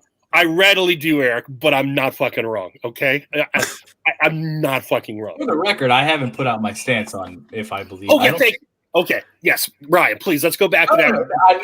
I'm not here to put out my opinion on that. I'm here to facilitate the conversation. I don't know. Wait. Could be. Oh, come! You answered the shit question, and you can't answer this question. Are you legit saying you don't know? Have you been to a circus before? I've been to a circus, and the circus that I've been at, there were no cows. However, circuses come in all shapes and sizes. They do, like beards. So, and I've been to the middle of nowhere, Illinois. Could there be a circus in the middle of Illinois with a cow? Perhaps. I don't know. Let's go back to the primary source. Yeah, thank you. Choose a side, Ryan. Listen, I've been roasted all night. If I pick a side, someone's gonna hate me. No. You know what this is gonna lead to. Go ahead. First, I can already see tomorrow. Clever Beard is Gary Chesapeake. Yes. I've bought products from Chesapeake. They're great products, by the way. But I see tomorrow it being like Clever Beard Co. versus Chesapeake. Also, Clever Beard Co. doesn't believe there's cows in the circus. I know how this goes, guys. I know the YouTube videos that are coming out tomorrow. So I'm not going to take a side on this. Let's remove the circus for a second, because there are gray areas, as Bushido mentioned, as you yourself mentioned. Okay. Let's go to the primary argument before anything else. Do you believe there is a cow-shaped fucking cracker in your standard circus animal crackers? Do I believe that? What are you fucking parsing my language here? Yes. Have you ever experienced a cow-shaped cracker? I'm trying to think through of all the shapes. I know there's a camel. Camel, hippo, elephant, lion. Yeah. We actually put them I on don't the know. screen one night. Yeah, we've done this. Yeah. Yeah. And when you put it on the screen, was there a cow? No. No, Not we What in, is not the in the cow? circus What is the box. cow? What is the The cow cow- commonly mistaken as then? Bearded What is Urich, foreign circuses don't fucking count. We don't spend an Australian dollar. I don't give a damn if a cow is a circus in Australia. Goddamn Aussies. So let me just ask this: has anybody? I mean, you could end this really quickly. Has anybody in the chat been to an American circus where there's been a cow? Mick. So then there's cows at circuses, technically.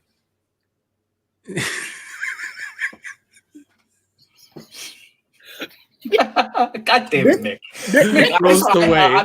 Listen, I don't, Mick. I like you. I don't want to beef. Yeah, you know what? There's cows at circuses, Mick. There you go. That was coercion at its finest. You're like cow cracker. Bring on So the you're cow. James, you had too much whiskey that night, brother, because you know for damn sure you saw no cow cookie. What it was people looked at a hippo cookie and mistook it for a cow cookie. for a cow cookie. Listen, I have survived Barbado Joe's classroom, That's right. but I don't know if I could survive a fight with Mick Mann. All right, so I think tonight I'm going to take his side. All right. To each their own. You're a grown man now, Ryan. I can't give you the guidance I would have given you at 16. To each their own. All right. Twas a cow. Okay. Johnny, Joe, and Mick, check your DMs. I'm checking my DM. Hold on. Gentlemen, I'll be right back. It's Pete Tom. Okay. Yeah, I'm right there with you. I don't know. They don't look real. I'm looking at the DM now. They don't look real. Yeah. They look fake. Yeah. They definitely look a little shade. There's a little shady there. Yeah, it's something computer generated there. I think so. Yeah. All right. Well, yeah, sorry if he does drink out of a sippy cup. Okay, so it's 9:52 now. Johnny had some tonight. I don't know how late you wanted to go because you said later in the show. Did you want to go a little bit longer? Or? I think it's a good time now. So, like, just in case if it cuts, Yeah. I feel like we had a good, Well, you want to go to maybe like 10:10 so we could watch and discuss? You want to just go a little bit longer? No, we can do it now. Okay. I think this will be okay. This is not anything like before. So I feel like this is just the only fucking thing is like it's ridiculous. By before, do you mean beheading before or which before? You'll see. It's not something like anything like violent or gross or anything like that. It just really made me laugh. I thought it was hysterical. So I have a little bit of oh shit, this is not working the way I thought it to be. God damn it. Oh, the less you go, the more it zooms in. Are we watching something? Yes. Yeah, we're watching a reaction video. A reaction video. Yes. Videos But is a big part of the show in the early days, bro. Reaction to cows in the circus, or where are we? I don't think so. Yes, Calcium Circuit. I do not think so. All right, so I have a little snippet here. Been utilizing TikTok a lot because there's a lot of comedy on TikTok. And someone posted this. It's a minute long, which is perfect because low attention spans, 1 minute. It's like perfect. It's perfect. Yeah, So, because Mick Man's in the chat. So if you believe in circus cows, this is like perfect timing. I mean, no, just kidding. JK, That's my JK. boy. All right, we'll share it up. Hold on here. Share screen. Oh, they have a share video file now. Ooh, we'll have to explore that option later. That is right. Yeah, I've seen that. I like that. Okay, so if you can't hear it, let me know quickly because this is a minute and it goes fast. So I'm gonna put volume up here. So all right, here we Back go. to videos. I love it. Why? Go on. Take it out and take a good look at it. Oh, my. You've got a few pennies in there, don't you? I've been sticking $30 in pennies up my ass for the past 11 years. That's 3,000 pennies a day. 21,000 pennies a week. 1,092,000 pennies a year. To date, that's 12,012,000 pennies. 8 times the population of Nebraska. Those pennies were in my ass. You think you're better than me? Oh, you're not better than me. You handle my ass pennies every day. You pick up my ass pennies for good luck. You throw my ass pennies in fountains and make wishes on them. You give my ass pennies to your little daughter to buy gumballs with. You handle my ass pennies every day. All of you. You all handle my ass pennies. I laugh at you before you can laugh at me. Because your pennies have been in my ass.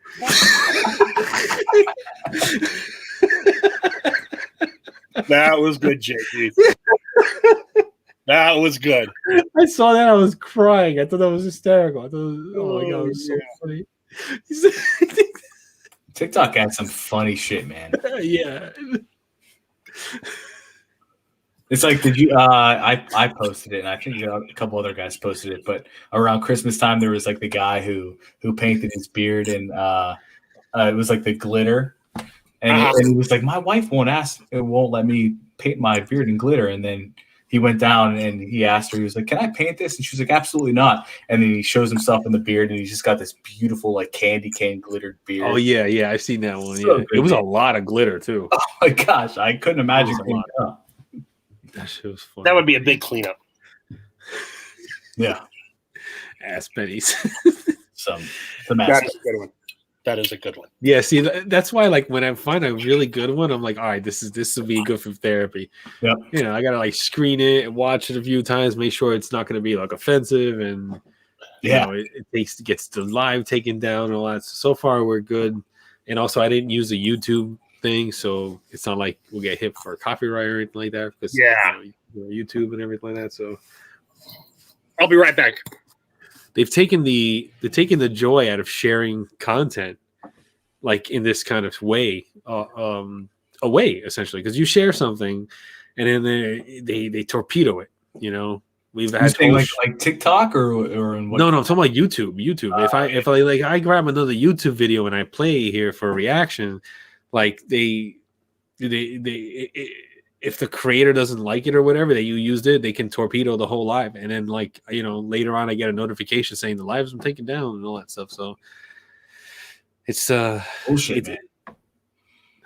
It's some bullshit. Yeah, it is. Yeah, it is. And you know, so I got to be real careful in how I get these videos and stuff like that.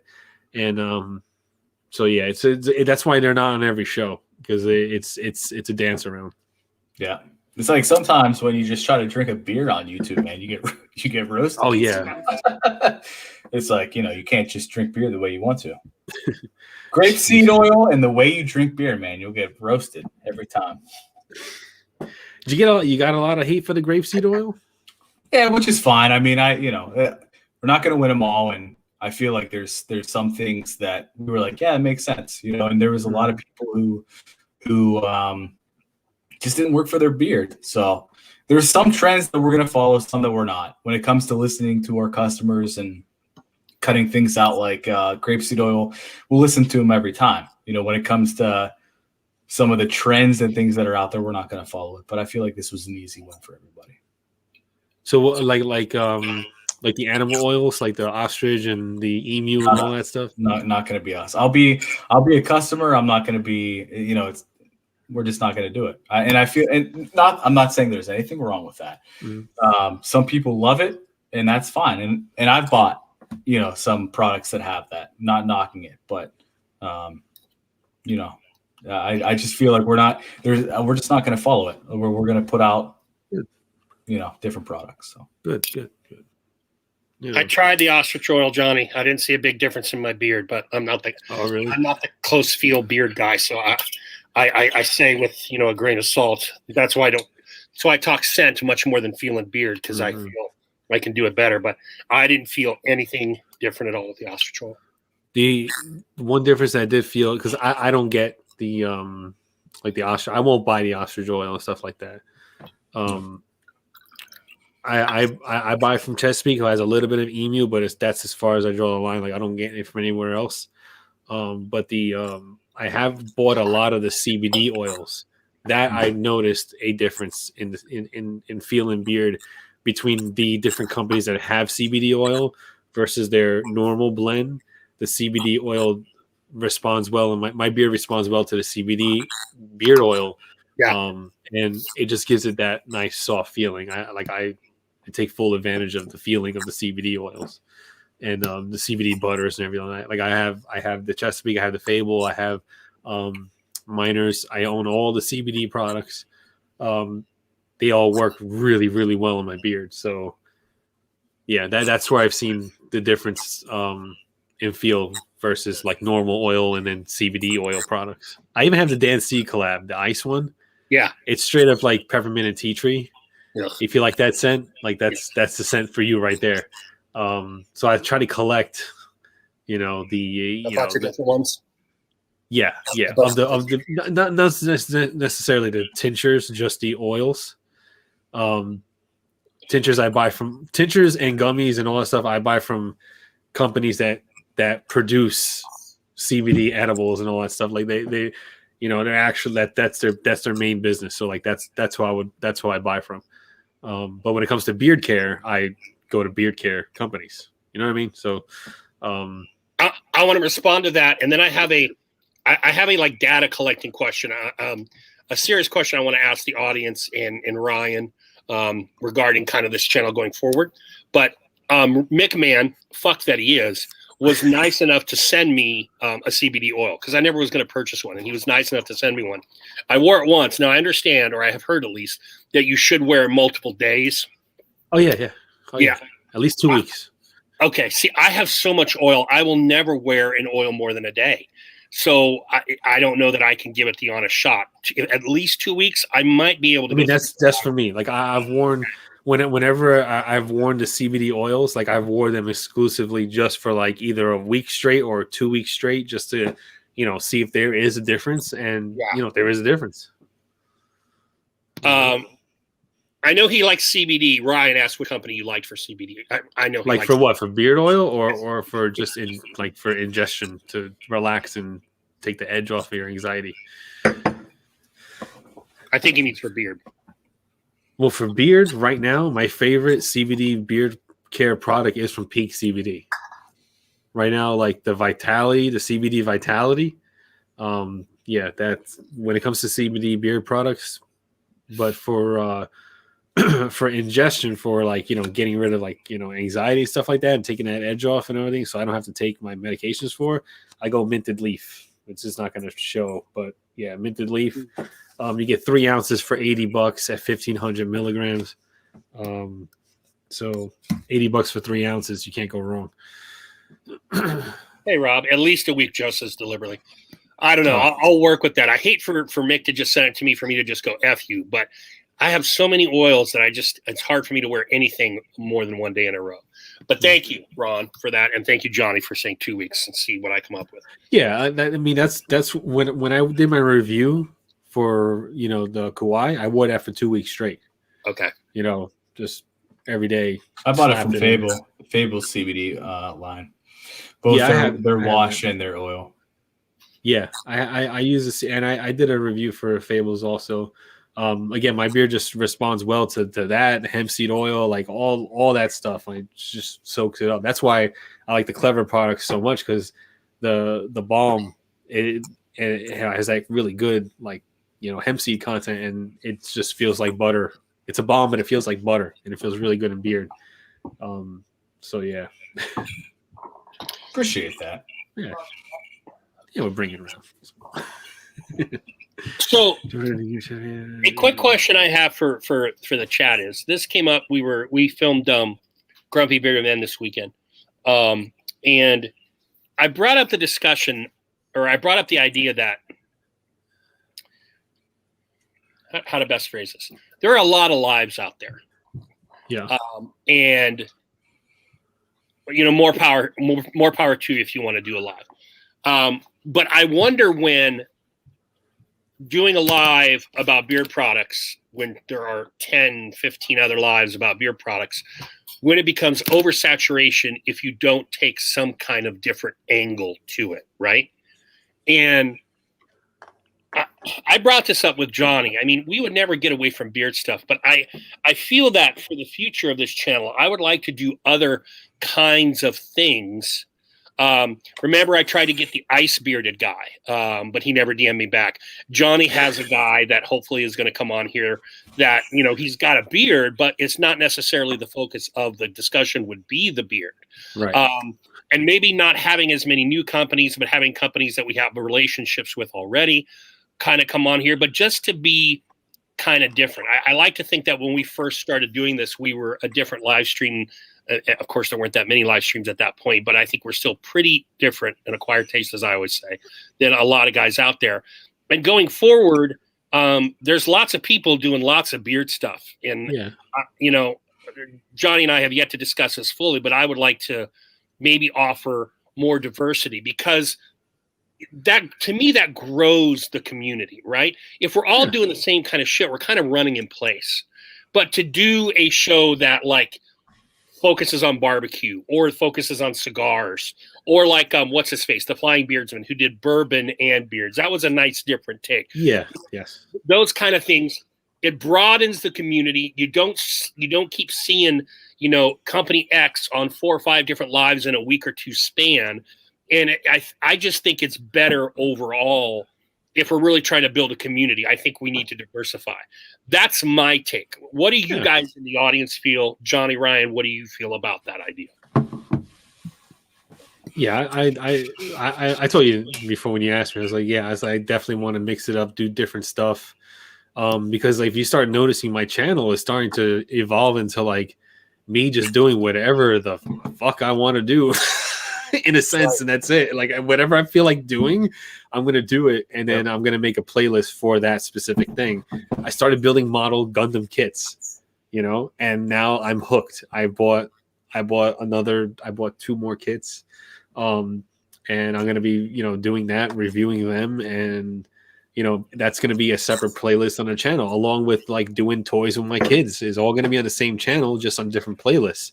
And I feel like just doing what you want, and you do what makes you happy, and that's it, and people are going to follow you no matter, people are going to follow you. So if we start to do something different, we have, fans of, followers and fans of the show that, like the way we interact with certain things, whether it be beards or whatever, it doesn't matter,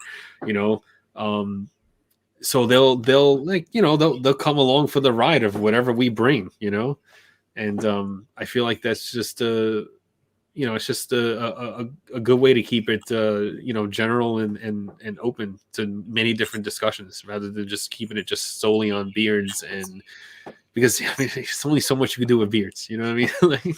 Yeah, I feel like there's a lot of different there's a lot of different hobbies. I mean, even looking at your chat, right? Rob is getting badass in woodwork. I've seen some of his work, just badass, awesome stuff.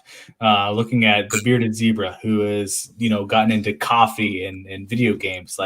I noticed that stuff. I see on Instagram. And so I think everybody has their side project, their side hobbies that they're, like to get into. But at the end of the day, what brings us all together is kind of the beards. So, I don't know if it's, maybe you throw out a short survey of, hey, what would you like to see this week? Or maybe, Johnny, you go on TikTok and check out some funny beard videos that are out there, to show on the live stream. But, I feel like there's a lot of different ways that you could go with it, because most of the guys, I feel like, as a company, they're going to bring the beard companies on there. They're going to interview them for an hour and a half, and then they're going to go off on side tangents. And I feel like the reason why I like your guys' show is because you guys do a lot of different things. You show the TikTok videos, you show the reaction stuff, and there's a lot of humor and there's a lot of inside jokes. And you've got your guys who are loyal. Every time it hits 9:30, I see the D93. So,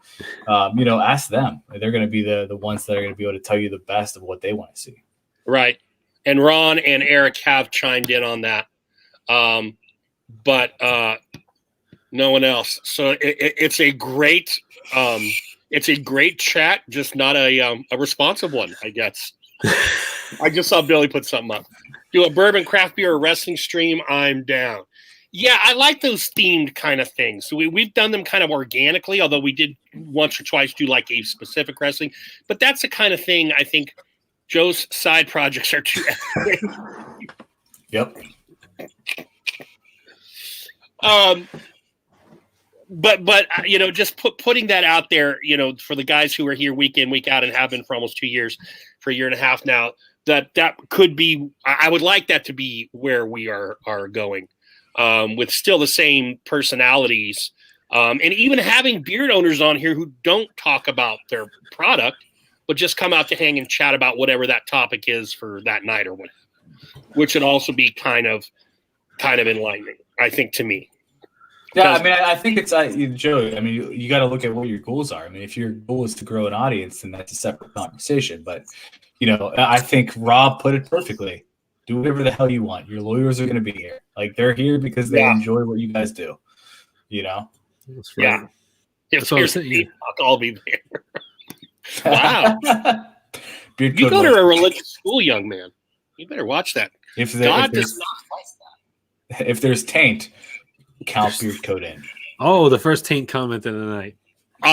Ryan, my wife has forbidden that word in here, which is why we also call it the bridge. You may call it whatever you so desire, as you have a more liberal living environment than I do. But I have to call it the bridge. Tell her I apologize. I got a very undeserving B- back in 2004, and I'm going to call it whatever I feel like it. Undeserving B-. Oh man, here it You're goes. right. It should have been a C. It should have been a C. You're right. You're absolutely right. You're absolutely right. You're absolutely right.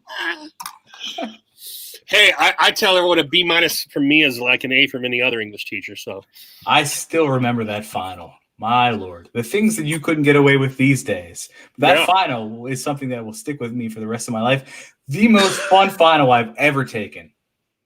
Yeah. A lot of fun. I have, even in the couple of years that we did that, I have so many numerous stories. I'll share one. So we did, for those of you who read All Quiet on the Western Front, firstly, bless you, because that is a god-awfully long, it's about 70 pages too long of a book.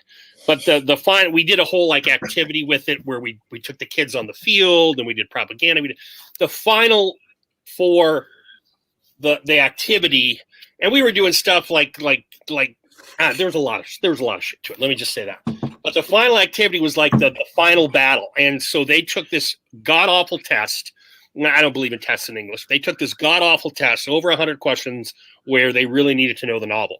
And while they're doing that, I'm doing all sorts of heinous things, you know, standing on chairs and reading children's books and playing television snow at the top. One year I knew a room got particularly hot, so I closed the door and windows for it. It was during lunch. And so when the kids went in there, it was boiling. And then I just bought a fresh Dr. Pepper out of the soda machine, and I would sit in front of it and just crack it open and do that slow slurp, you know, just all that kind of psyops kind of stuff. One year, this girl couldn't make it, so she had to make up the test, right? So I had her attention only. So usually I have to spread my stuff to 25 kids. She had me, so that was particularly brutal.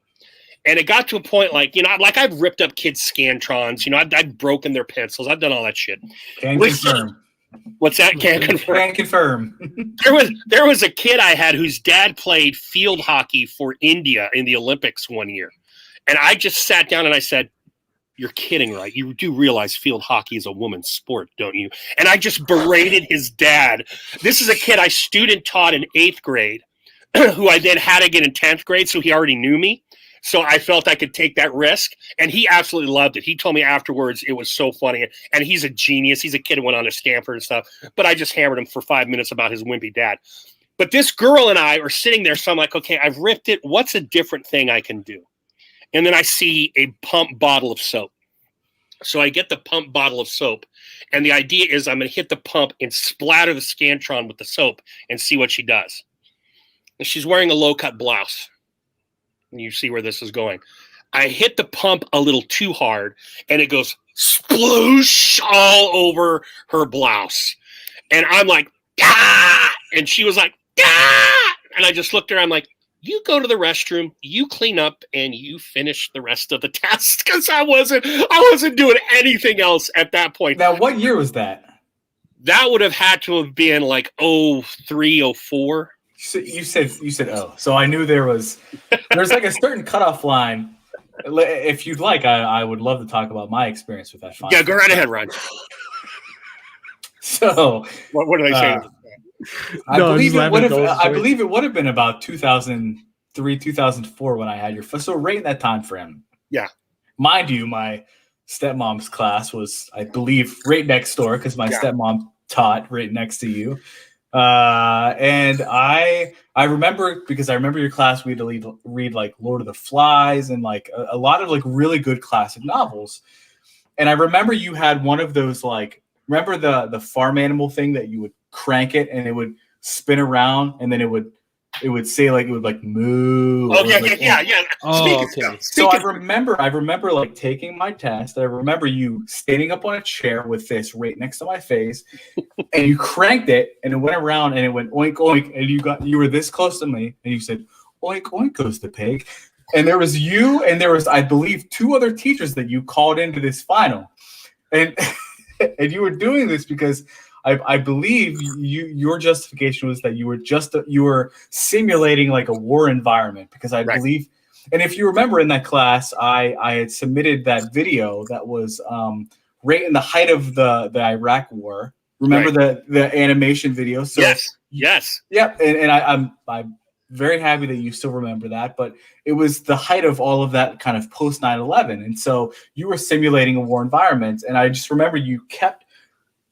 pressing that thing, and it would go around, and then you would get in my face, and you would go, "Moo," goes the cow, and you kept doing it, and it was everything that I could do to just stop. Like I was just trying not to laugh, and I was just trying to focus.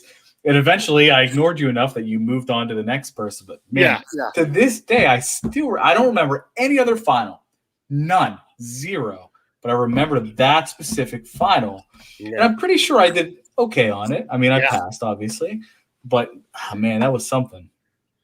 That's it should be about experiences as well as learning, not just learning. So that was fun. A kid broke his shoulder when we did the field day. We had to fill out insurance forms, and I had a girl on the Ultimate Frisbee team, and Ultimate Frisbee was one of the games we played, and it was all rainy, it was drenched, and she laid out, and she came back into drenched in mud. I mean, it was a good 4 or 5 years that we did that project. It was really, really fun. So wait, the kid broke what now? A shoulder. He broke his shoulder. Okay, so you were really simulating World War II. You were like taking kids down and stuff. Listen, in the early 2000s, teachers could get away with a whole lot. Can confirm. Here's what happened. We can confirm. Nice letter, Kenny. Great show. The teachers would have their classes compete against each other, and then we had the Treaty of Versailles clause, which is everyone contributed $1, and whoever won, all the rest of the classes from those funds would buy them pizza. In essence, okay. Well, one of the teacher I was playing against, he had 2 wrestlers. So he invented an event for this year because he had wrestlers and they did this shit in wrestling practice, which was a piggyback, which worked because it'd be like throwing a wounded soldier over your shoulder to get him, out of the trenches. Right. Okay. So we were like, everything had to have, like, we had a softball toss as like a grenade toss. Everything had to connect to World War I. It just wasn't arbitrary. So we were doing the piggyback thing. And this kid who had broken his shoulder skiing the previous winter tumbles and breaks his shoulder during the field day. Yeah, okay. So now I want to see how everyone's lighting my ass. Listen, I've been getting lit up the entire night, so this is the days for safe spaces and participation trophies. Yes, Bushido. I'm not a participation trophy guy. No. This was before those days. Now, listen, I'm a millennial, but I'm an old millennial. And my experience, and Joe, I hope you don't mind me saying this, but I went from McKeesport to Fox Chapel, which, as you know, 2 different sides of the coin. It's like going from a very, very, very, very rough school to a very, very, very good school. And so it was kind of like a sociological. In fact, when I got to the school that Joe teaches at, they were, as a sociological project, not Joe's class, but another class that I had, they were sending kids to a school that was very similar from the school that I just came at. And the school that I just came at was sending kids to the school that Joe taught at. And it was supposed to see the different sides of the coin when it came to the schooling system. So it was kind of interesting to go from one side to the other. Right. Meanwhile, we have that in our very own district down in Sharpsburg, though. Right. Exactly. Yeah, I mean, that school district is a very good example of mixing every different side of the coin when it comes to sociological, economic situations into the same school district. And yeah, I learned a lot there. Yeah, For sure. all right, making a holy shit jokes again. You're damn right you wouldn't. Your kid would be able to hunt a lot more than boar when she got done with me, Mick. I'll tell you that right now. I was a 5th grade teacher for exactly 2 in 5th grade, Bushido. That's about all it takes, brother. You know, I do this as an activity with my kids, and I just think it's a wiring thing. But women are wired to teach like the K through 3 grades. You don't get very many male teachers in those grades. And men are wired to teach like 4 and on. Women can teach K through 12, right? But you do not see very many men K through 2 or K through 3 teachers. You just That's don't. so true. And now that I'm thinking about it, yeah, I've never seen a male kindergarten teacher. Yeah. I have so much family at Fox Chapel. So much family. Yeah. It's like both sides, men and women, all different sides, you know. Oh, Yeah. two at Dorseyville now. All right. So 10:20. I didn't get any other responses. So I'm just going to say, Johnny, we're just going to do what we want. And they're just going to be here or they're not. Right? Yeah. This is where I am with my project. This is where And I talk am. about I used to call them Mobile Suit Goddamn. Talk about your Gundam stuff if you want. Oh no, it's just Number 2. I'll be right back. I got into building model kits, and like this right here is like a million fucking pieces. Yeah. This thing I right here. was checking your videos out, like the one where you're trying to figure out the little rolling, like the ball joint kind of thing. Yeah. I think you posted on Instagram. Yeah, it was definitely a learning experience, and there's a whole like community. I mean, the videos on YouTube have, you know, I mean, tens of thousands of views, and you know, it's just it's a rather large community that does this. So I was like, oh, cool. And I don't know, I saw one and I was like, you know what, I want to do that, and I just decided to do it, and now I'm hooked because I built this one. I mean, the only thing I have left to do in this guy is put stickers on him, and just, you know, build his weapons, and other than that, that's it. And I got another kit coming, and now it's my new obsession. It's like it's a real thing now. What's your new obsession? I apologize. It's building these model kit Gundams. Nice. They come in like, I don't know, 200 some odd pieces, and they're like super tiny. And they How long does it take you to build that? This guy took me 3 days to get him to here, and that's building all the way up until like 1 a.m. Not all day straight through, but like, you know, at least a good 5 to 6 hours of putting it together a night. Nice. It's a pain in the ass, but it was fun, you know. Yeah. It's just So Johnny, let's go on the record, since we were talking about some challenges. I know it's hard to get the Pocky chip, but I definitely know we can get that bear. I don't know how you are with heat. I'm not that good at heat. Like as far as heat goes, I think that the purple bag Doritos, what are they called? The spicy chili Doritos. Yeah. Like those are hot for me. I'm like, oh, it's pretty hot. Okay. You know, so like I don't know. I'll try it. I'll see what happens, but like I don't know what will happen to me. I may have to cut the gummy bear in half or something like that. I don't know. Because that's like going to extreme like heat. I think like I know McMahon, I don't know if he has done his yet or was going to do his, but we may not do the bear. But I think those kinds of things where we can get community members on board in the chat with us and stuff, I think would be really, really cool. So we need to start researching some kind of challenges or just things that we can do with multiple people that, you know, but not too many. Because like you were saying, it's hard to coordinate schedules once you get too many people out there, right? You know, we could cap it at 4 and probably be good. Yeah.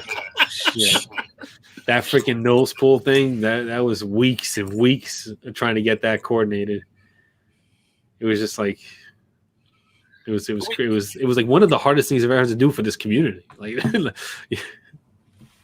yeah, coordinate that live. Yeah. Well, that's just it. I think every time you add a person, the factor of difficulty raises by some kind of, you know, exponential amount. It's not just like, oh, it's just one more person. It's like, okay.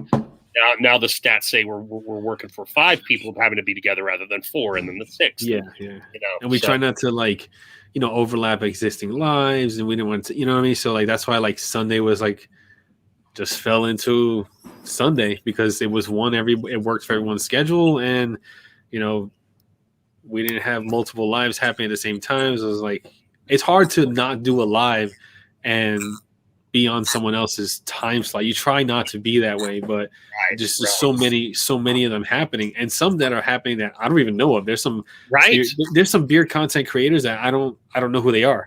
You know, so like I'm not subscribed to them, I don't watch them, but I didn't know like, you know, they have like a live happening at this same exact time. I had no idea. So like, you know, I look at it, and whether this is right or wrong, I look at it, Johnny, like almost like a seniority thing.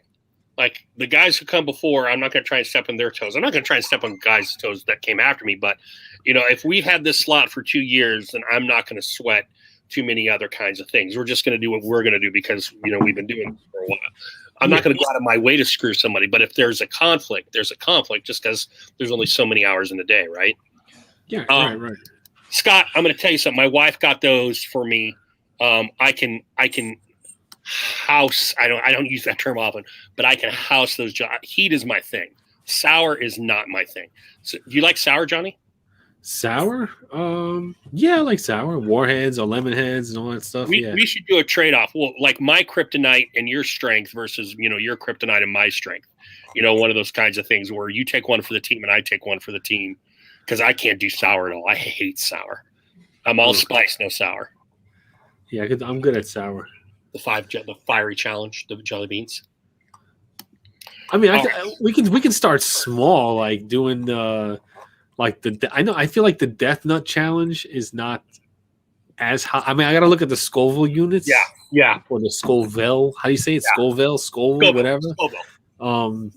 You know, I got to see. I got to look at it and be like, and then maybe get something on my own and see how I react to that before I go live. Like, I don't want to like. We should try and just do challenge research. I mean, I'm not going to do stupid shit like the cinnamon one, but you know, that's just smart.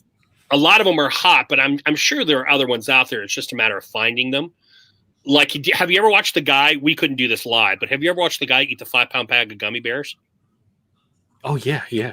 And then he just shits them out and records. Yeah, it's awful. That's so bad. And he's in so much pain. God. Yeah, it's the sugar. It was the sugar-free ones, right? Yeah, I think so. Yeah, it was a 5-pound bag of sugar-free gummy bears, and it tears you to pieces inside internally. It's awful. Billy, here's the difference with Toe of Satan, based on what I saw on the Tri Channel. Toe of Satan, you're supposed to keep that thing in your mouth for 5 minutes, I believe. So it's not like you're consuming something really quickly and then you're like, oh, that's hot. You're keeping that Toe of Satan in your mouth the whole time because it's a lollipop. 13 million for Scoville. 13 million Scoville for the Death Nut. That's just stupid. I mean, 9 million for the little Nitro and Toe of Satan. What did who else? Oh, Bushido says the last Kanashi challenge was a bit anticlimactic. Dave didn't even flinch. Okay, so a couple comments there. It was, but it was still good viewing, particularly if you just watch, go back and rewatch and just watch Joe. But Dave's not gonna flinch, right? Dave is like the legit Hulk of the community, right? What are Dave's Instagram lives about? Physical training, weightlifting, stuff like that. You know, he's the former Marine. He's not gonna flinch. Yeah, he's not gonna. I just expect that. I was hoping that some of the other guys would take it on the chin a little bit, and Joe did, just not in the way I thought he would. Right? You start coming up with like heat or just weird tasting stuff, and people are just gonna react in a way that's gonna be hilarious. I guarantee. Yeah. I guarantee it. I watched your Dunkin' Donuts Ghost Pepper live. Oh shit! Did you watch? Yeah, it was disappointing. I know, but anticlimactic. I know, but you know, I feel like we'll get better. Dunkin' Donuts isn't the brand that's going to deliver the hot stuff. Yeah, they're no Angry Whopper, right? But that's right. The Angry Whopper has like jalapenos and stuff in it, right? My man, I used to work for their corporate office. Yeah, that cooks that little bit of a punch there. Yeah. The Dunkin' Donuts is a little bit of a letdown. But hopefully when they bring back the Angry Whopper, we'll see your reaction. Hopefully they can bring like an Impossible Angry Whopper. That'd be nice. That would be cool. That would be cool. I would get that. I'm out of the restaurant industry though, man. I don't have any insight, unfortunately, anymore. I know. It's disappointing. Disappointing. And then doing stuff like Walt suggested, because I'll tell you what, I love mixing my bourbon with Coke, but when it comes to like a single shot, I'm going to be one of those guys that's going to be like, because I'm just not trained to do that. Those could be fun too. Just doing like, I don't want to buy a ton of liquor, but just doing something like that, a tasting, like that would be very cool. Like we could do a tequila night or whatever. Oh, well, you will need another co-host because I definitely will not. You won't do tequila? No. Bad experience, as everyone seems to have. I can't do tequila, Johnny. I will rarely tell you no, Johnny, but tequila, out of all the liquors in the world, tequila's enough. I'll even drink gin before I'll drink tequila. Tequila tastes so much better than gin. Oh my God. I know. That's the point. Hot Wings Challenge. Okay, so here we go. Go ahead and here. I'm just opening myself up to have the shit beat out of me. I don't eat bird, Jeff. I don't eat bird. So it could be hot anything but bird. So okay, we can do a hot like candy. There's a spicy gummy hot chili pepper candy challenge. Jalapeno, habanero, and ghost. I'll fuck that up. So wait, time out, because we have to address this. So you're not a bird fan. You don't eat bird. I eat no bird, which is one of the reasons I hate Thanksgiving. But yeah, I just don't eat it. I have GERD, and for whatever reason, I know bird's a mild meat. For whatever reason, chicken and turkey. It's weird. I can eat them like mixed, like let's say in a beef stick where they use like pork and beef and chicken. But if I eat the straight thing, I'll get a GERD reaction and stuff like that. So I just avoid it all. Who knows? Like I could be able to eat duck or quail or goose or something. I just have never tried it because I don't want to risk it. Gotcha. So you're not against like the emu oil or no. Yeah. I just wanted to make sure it wasn't a complete bird, No. boycotting of the bird. Oh my God. Eric Kennedy? I think Eric Kennedy's being facetious. The problem with chat. Because I know your ass was in here when I railed against all the holidays. Won't eat bird, but really. They have a thing called the White Lightning. Kennedy, I love Thanksgiving, by the way. I just want to throw that out there. Beard code? This drives me nuts as an English teacher. So you're glad you didn't have me. If you're going to direct quote someone's son, you better direct quote and contextualize. I will eat poop. That is my own. That's the key. I don't want to eat anyone else's disease poop. Yes, I will eat my own poop. Beard code, as somebody who has had him as an English teacher, I can confirm that does bother him. And Ryan had me early when I wasn't a cranky old son of a bitch. I had him 2003, 2004, or very early on. I started teaching in 2000, so you had me early. Yep, I was about no gray hair, just a Van Dyke. You had me early. Correct. I was 16 then. Very dumb. So they have a lot of hot dogs and bologna, Joe. No bologna. I love hot dogs. They have the Packy haunted ghost pepper chips in a bag. Oh yeah, we can start there. Oh yeah, let's fuck those up, John Bruce. Let's do it. I mean, I don't know what the Scoville units is on that, but it's not something psychotic. I mean, it's not in the millions and stuff like that. It just looks like a really fucking hot chip. I'll try and add levels of difficulty for me since I'm a hot guy. It has ghost. It's all ghost pepper. It's ghost pepper chips. Yeah, bring that on. You know what? I'll eat it with my asshole. That's how confident I am. I'll just show it up one at a time. Beard code said 2003. Joe would have still been like 70. Oh, beard code. Oh, beard code. Eating his own poop should bother me. Christ, the one chip challenge is $44. Oh yeah, it started off as 15 or 20. I think what it is, Johnny, is you can't buy them anymore, so you have to go to like secondary markets like eBay or things like that. Yeah, I'm on Amazon now. I'm looking at all the different. Yeah, there's so many different things. There's scorpion beef jerky.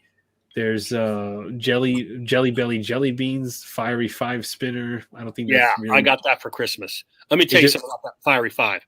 The sriracha one tastes like ass, but all the rest tastes good, and they are all hot. They pack a lot of heat for those little tiny beans. Wow. They got a ghost pepper cup of noodle soup. I would love to do it.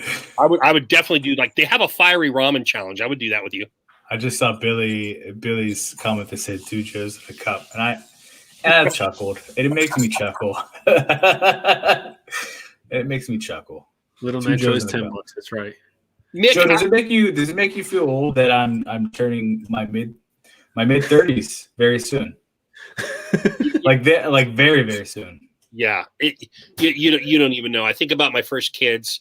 I'm like, okay, I've been teaching 21 years. They were 16. They're now 37. Yeah, because I could have their kids if they stayed in the district, by the end of my career. That's true. It does make me feel very old. Thank you, Ryan. Thank you. No, it's no problem. It's no problem. That's what I'm here for. Yes. What I'm here for. We can do the Alamo candy sour pickleballs. Oh, I do that because I would suck at that. I hate sour. Deliciously seasoned with a little kick. That's what it says. Guys, if you want to do a tasting, I would love to volunteer myself for some kind of tasting. If it's bourbon or scotch or something like that, I'd like to get it. Oh, so you want to do an alcohol tasting? You don't want to do sour or hot? Yeah. Listen, I'm overly Caucasian, so I don't have a very good tongue for hot stuff. That's what she said. That she did say that. See, but Johnny is hardcore Latino, Hispanic. I don't know. No, Johnny's not. Islanders aren't Hispanic, Latino. I am just naturally heat forged in iron. So, but Johnny's pretty Caucasian acting, I guess. I don't know where I was. Johnny, are you? Are you? I had not heard that. Look, I am who I am. I'm unique upon, The guy loves pumpkin spice, and there's nothing wrong with that. There's cinnamon in there. Cinnamon can be spicy. Oh, Bushido, that would be a tough one. And yes, Mick, I would do it with you. I just have to order it. And called me a prick for a second time. I may retract his coin. By the way, those of you I gave coins to tonight, you better remember because I damn for sure don't by this time. Yeah, you have to. Yeah, if you don't. So it says, use caution when handling and eating very hot pepper products. Any Anthony Spice is not responsible for Shrunken sandwich contest. Jesus. Wait, wow. What? Sandwiches made by you when you were young and plastered. Oh. See, Bushido said cold spaghetti. Look, I've already said I'm a finicky eater. If you watch Snack the World, I'm a finicky eater. The idea of cold spaghetti makes me want to vomit. I hate, outside of pizza and maybe one or two other things, I hate eating cold what should be warm. I hate it. Yeah, I'm the same way. I hate that. If it's supposed to be hot, I want to eat it hot. Right. Well, like cold pizza. I'm fine with cold pizza as long as cold pizza. I'm okay with room temperature pizza. Don't give me pizza there you go, Johnny.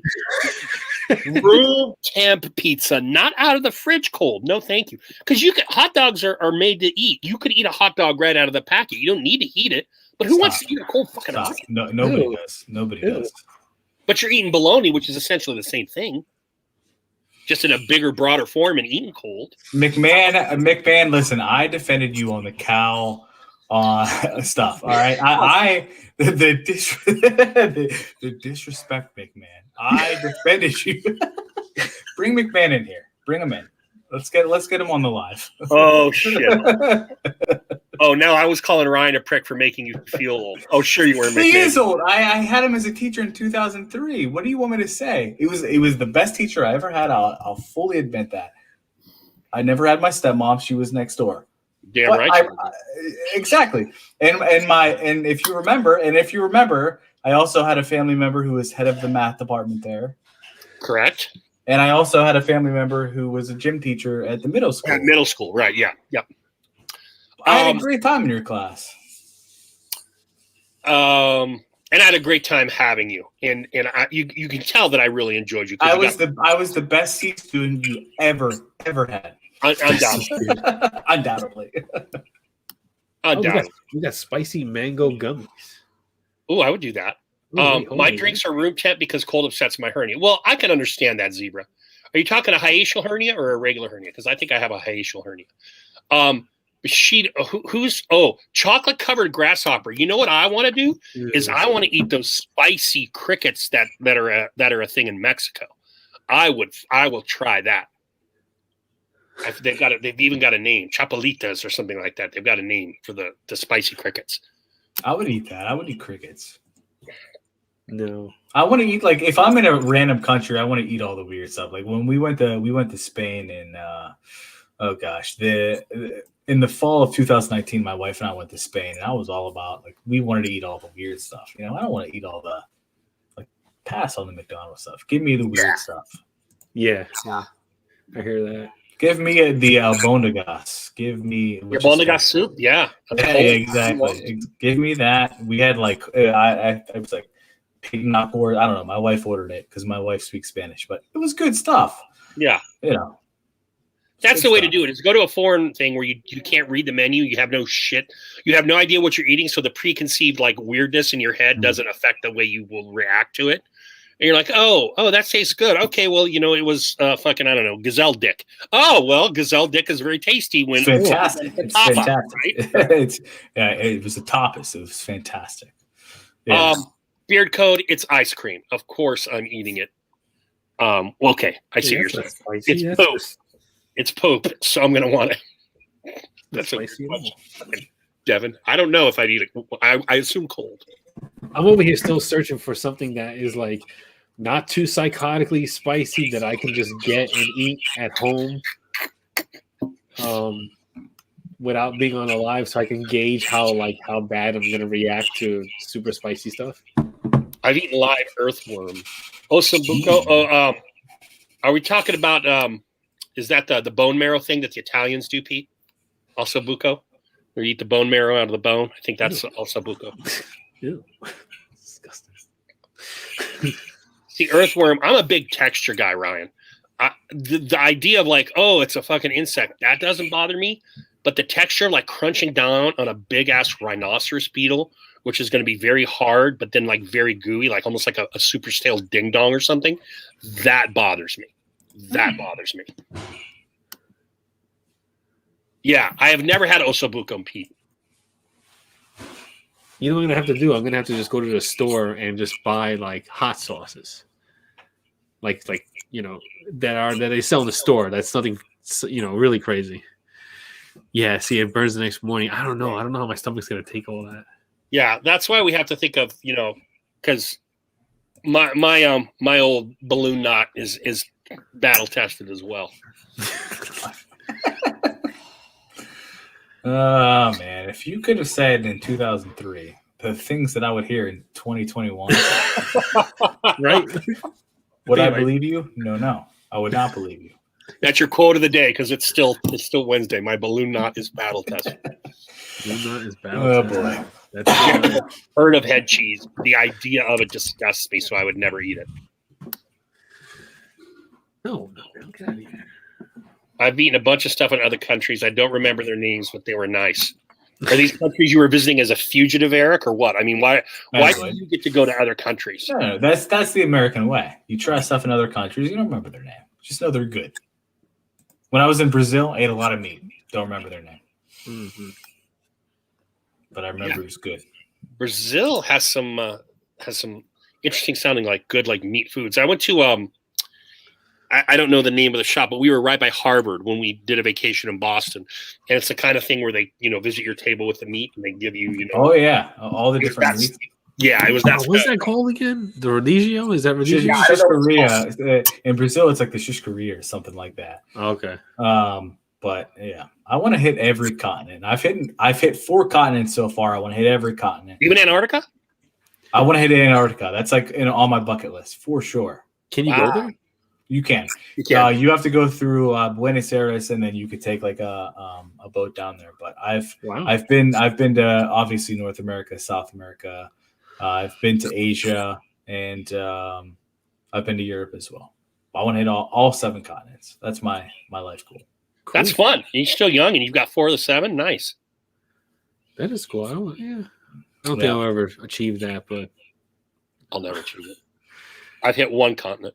If I ever get divorced, maybe I take a flight out and just start doing that on my own. Now you're talking. You know what I'm saying? Just go for like a couple days. Where would you go? Where if you could go anywhere, where would you go? I think I would start in England. Yeah, because I know like they speak English. They do. I've heard that. I've heard they do speak English. I've heard that. Yeah. And like so that's where I would get my feet wet when it comes to like world traveling. Yeah, I've been playing the Assassin's Creed Valhalla, so I visited England a lot, and I can confirm they speak English there. Yeah. We'll take it from there. We'll see what's next. McMahon said, "I've never been west of Oklahoma."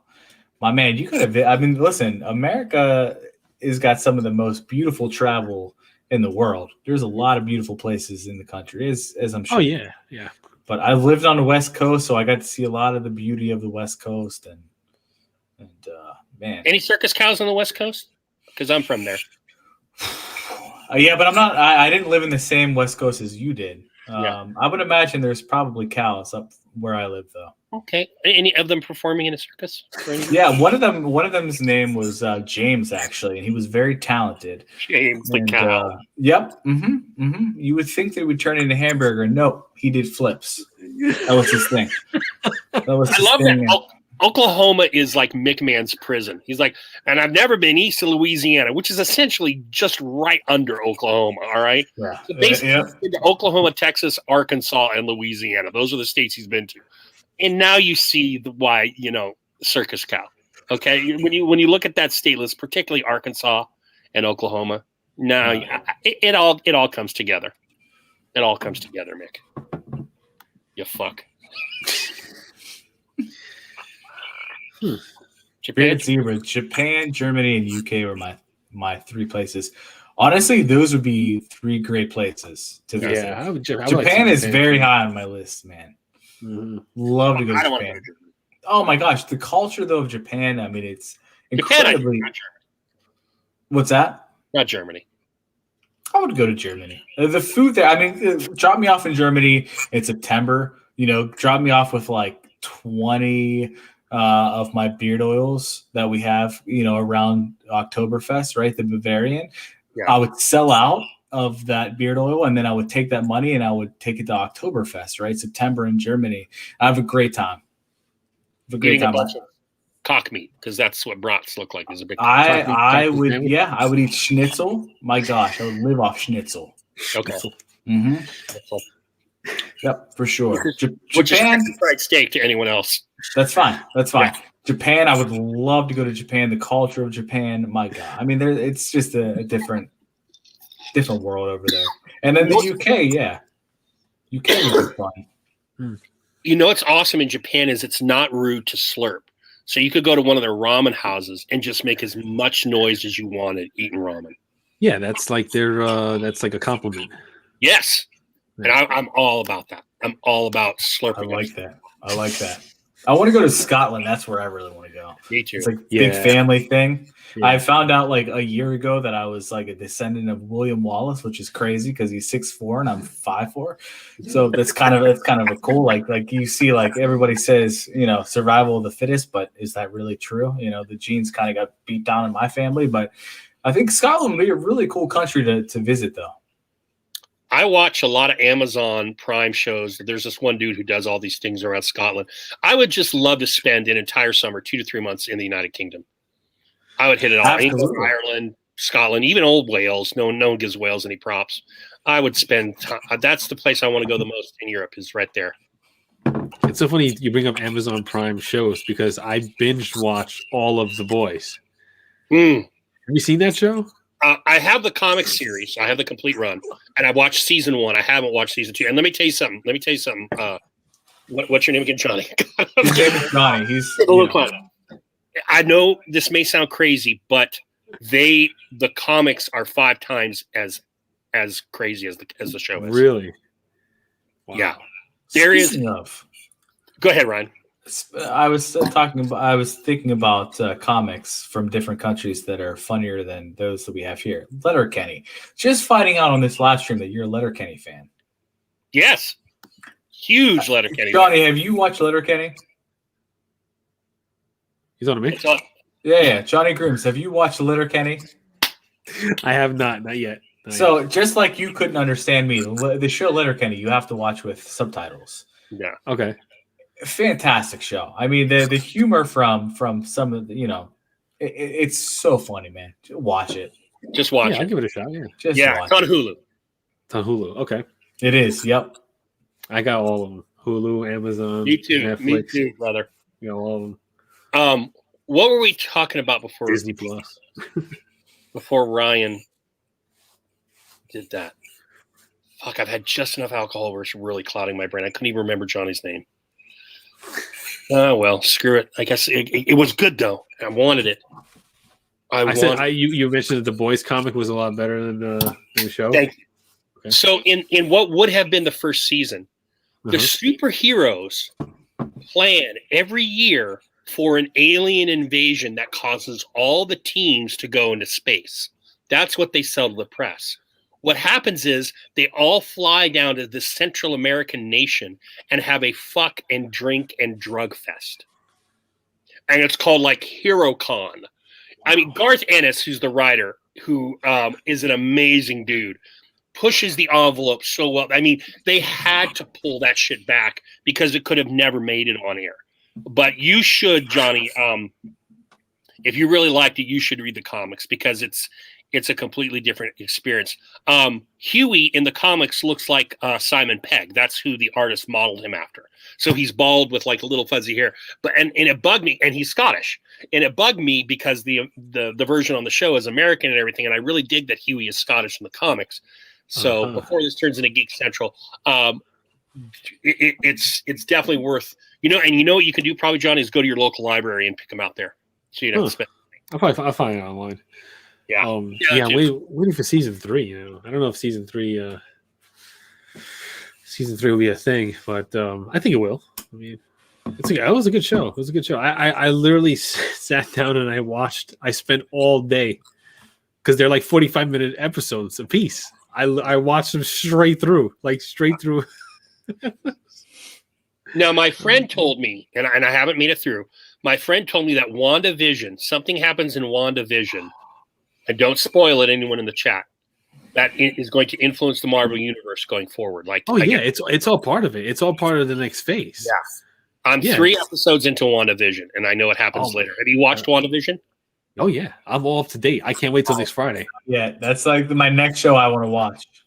Oh, my God. I get so excited. Well, was it the 4th episode? The 4th episode, like, I was, like, super hyped. I was like, oh, my God, this show's freaking amazing. 5th episode, I was like, on the fence. But the newest one, I was like, I had my prediction, and I was totally wrong.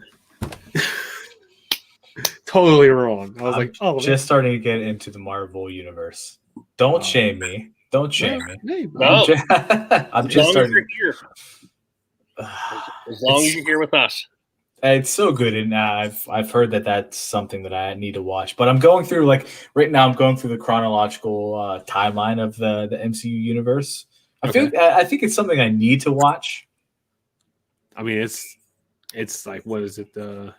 I think it's like 3,000 hours. Is it 3,000 hours? Of all, like everything?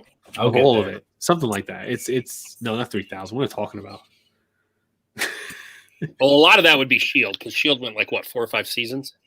Yeah. I mean, Agents of S.H.I.E.L.D., I don't think you really need to, but it's a good, like, it's a good side story that interacts with the main story, and I feel like the way that the MCU runs, the way that they piece each movie, and that's part of like the brick on the wall, if you will, if you say the wall of the MCU. I feel like that's a good way to tell a story, but I feel like that's also like that would be like the downfall. You know what I mean? Because like whenever a new MCU movie comes out, like you're gonna want to be able to connect the dots between the other stories. And the day they bring out a movie that those dots don't connect any which way, and it looks off, and that's gonna be like a huge flop, and it's gonna cost them a lot of money and stuff like that. And I trust him. Kevin Feige has done a very good job right now. See, the thing is, DC has all those TV shows. Marvel didn't really have any, like you said, Agents of Marvel. No big deal. That's not really connected. ABC did the Inhumans for a year, and then it got canceled. The Inhumans, they're part of the Marvel Universe, but they're not part of the Marvel Universe that we're So they haven't really forayed much into TV. But with WandaVision and with the Winter Soldier Falcon and the other one and the Loki, those are all going to have direct connections to those films going forward. So you're right, Johnny. Those three series are going to be very key. But really, anything that's come out probably not so much, as opposed to DC, which just ignores their fucking TV properties, which is just asinine, and just tries to do movies and are horrible at them. By the way, I'm not watching the Snyder cut of Justice League. I am. The day it comes out, I'm watching it. I'll sit for 4 or 5 hours. I don't care. I'm gonna be in that. I'm trying to get into like all of the MCU and all the Star Wars things because currently I don't have any kids, but that is going to quickly change. So I wanted to introduce them to that universe and go through all the emotions and everything like that. I think that's where I'm at with it. But I'm going through all the MCU movies right now. I'm on Iron Man 2. So I'm very early on in my MCU experience. But I recognize that if you're going to raise a kid, you got to raise them in the Marvel universe. Yeah. My kid's favorite Marvel character is Thanos. I don't know why. There you go. That's okay. He was just like, that's my guy. Thanos is my character. Well, I mean, what are you going to say? You love pumpkin spice, so I feel everybody's entitled to their unpopular opinion. Walt was asked for us to have a Marvel Universe centered show. It might need to be a couple, but we could totally do that, I think. Oh yeah, we could definitely do that. We'll have a probably smaller crowd than normal. Not our crowd is geeks, but the people that'll be here will be adamant and active. What's up? Any Mortal Kombat fans? I haven't seen the trailer yet. Saw the trailer. I saw like reactions to the trailer, and I'm like, oh, I just have to. I'm gonna probably like before I go to sleep, I'll zero in and watch it. I'm gonna watch. I'm gonna watch the show. It's a movie. Beard Bushido said original Star Wars trilogy was legendary. Should have stopped there.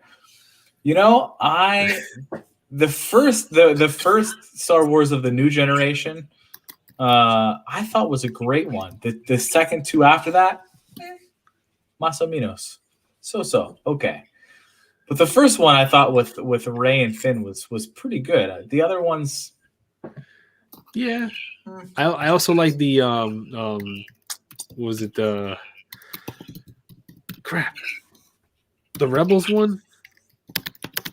Rogue One. That's what it was. I like Rogue One. Yeah, I like Rogue One a lot. The Mandalorian too, man. I love the Mandalorian. Oh yeah, I watched all Mandalorian. I am so glad that Disney's putting out like 8 Star Wars shows. In fact, the next one I think is coming out May the 4th. You see that one? No. They just announced it. It's like the cartoon version. I forget what it is, but they're putting out like a cartoon version of some Star Wars series on May the 4th.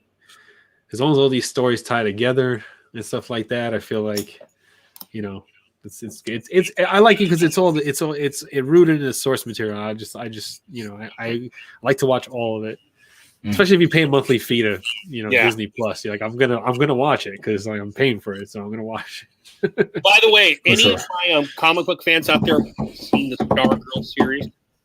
Because I'm really I'm not even gonna mention John. The Stargirl series now goes with the soap that you never sent me. That's just so it's Stargirl. Okay, I'm gonna mention it one last time. Okay, and then I'm done with it. All right, because I'm just done. I sent Johnny enough money to cover a month of DC's subscriber service just so he could watch Stargirl, and he could have read whatever the hell he wanted, because I wanted to be able to talk about Stargirl on therapy. And I DM'd him once or twice, like, hey, have you watched this? Oh, no, I got to get to that. He didn't watch the damn Stargirl. It is such a good series. Has anyone out there watched it? I want to know. Because I think it's one of the best superhero shows out there. I'm going to watch it. I'm going to watch the Stargirl, so I'm going to get to it. I'm going to watch it. It's going to happen. Oh, shit, Pete White. That is my wheelhouse. Pete White, DM me. I will hit you with a shit ton. Nice, Bushido. I swear, Bushido and I are very similar here. Can we address something real quick, and then I've got to jump off here. All right, Ryan. Is it Jesus Cruz or Jesus Cruz? I'm gonna call him Jesus Cruz. Okay, I'm gonna call him Jesus Cruz because he hasn't seen Star Wars. My man. He's Aztec Beard Company.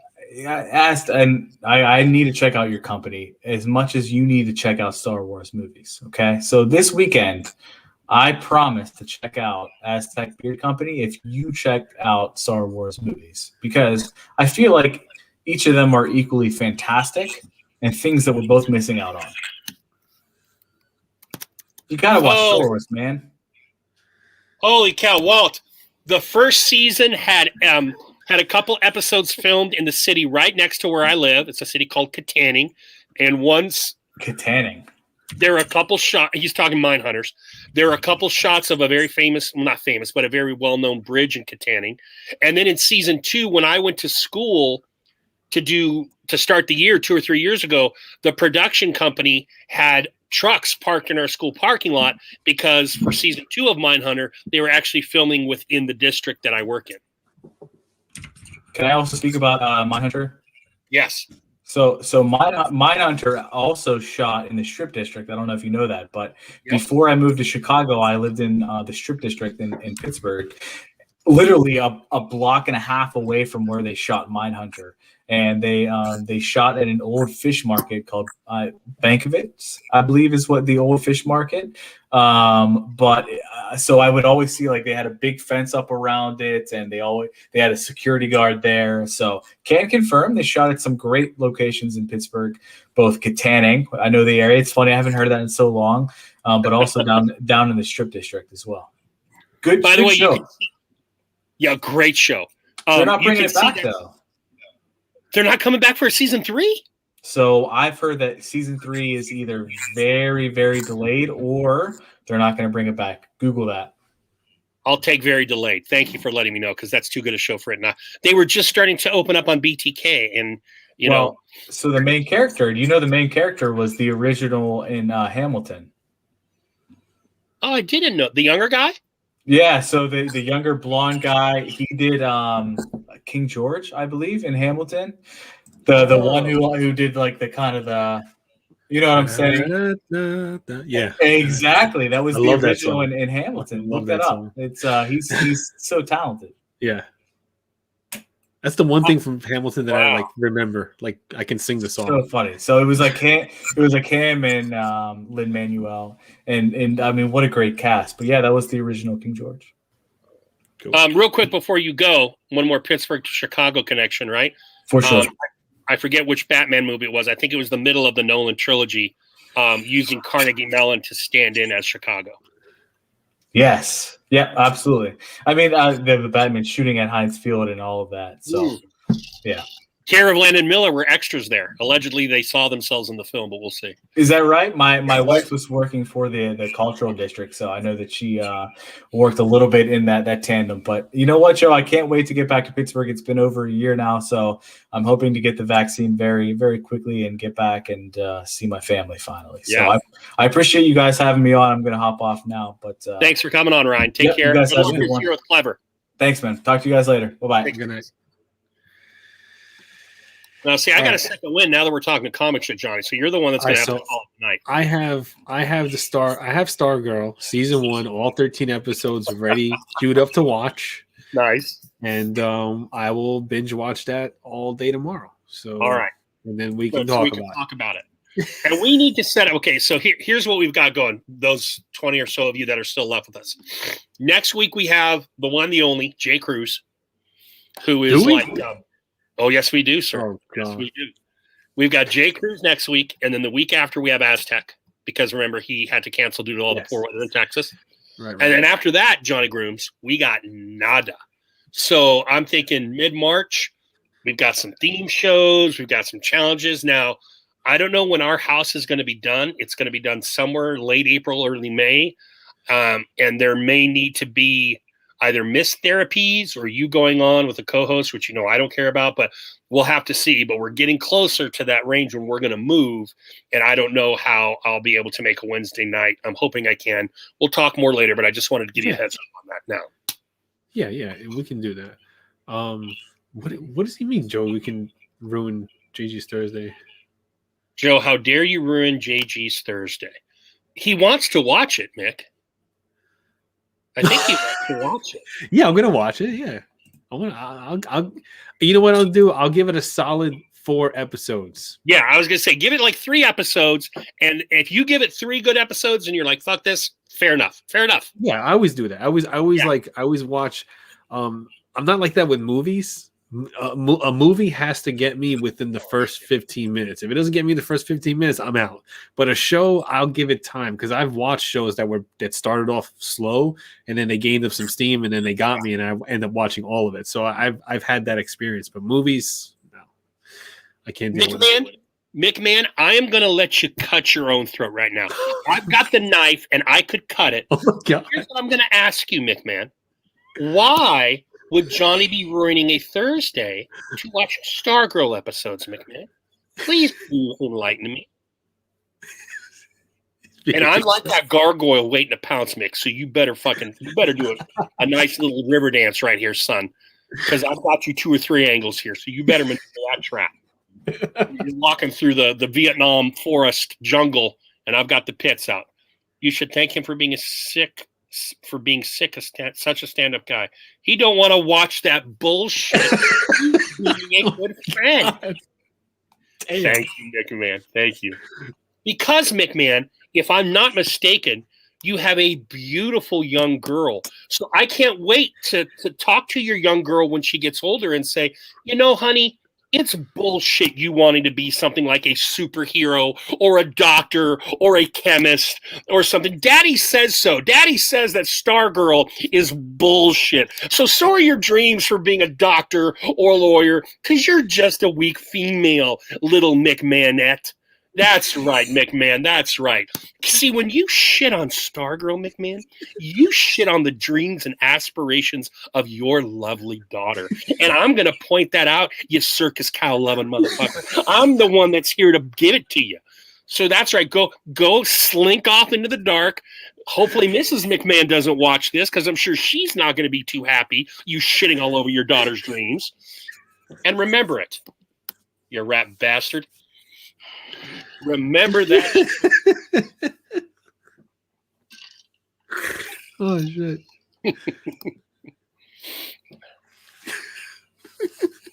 Yeah. I got 3 daughters myself, McMahon. That's right. Don't you ever denigrate females, particularly a good show. If it was a shit show, McMahon, let's be honest. It's just the 20 of us. It's 11 o'clock at night. Yeah, fuck it. All right, so maybe she shouldn't be a superhero. But this is a damn good show, Mick. You would know if you weren't such a male chauvinist fuck right now, you know. And she's supposed to be a teenager, but the actress is really over 20, so I can say this. Kind of cute, Mick. She's kind of cute. Mm-hmm. Mm-hmm. Oh yeah, I'm looking at her. Yeah, kind of cute.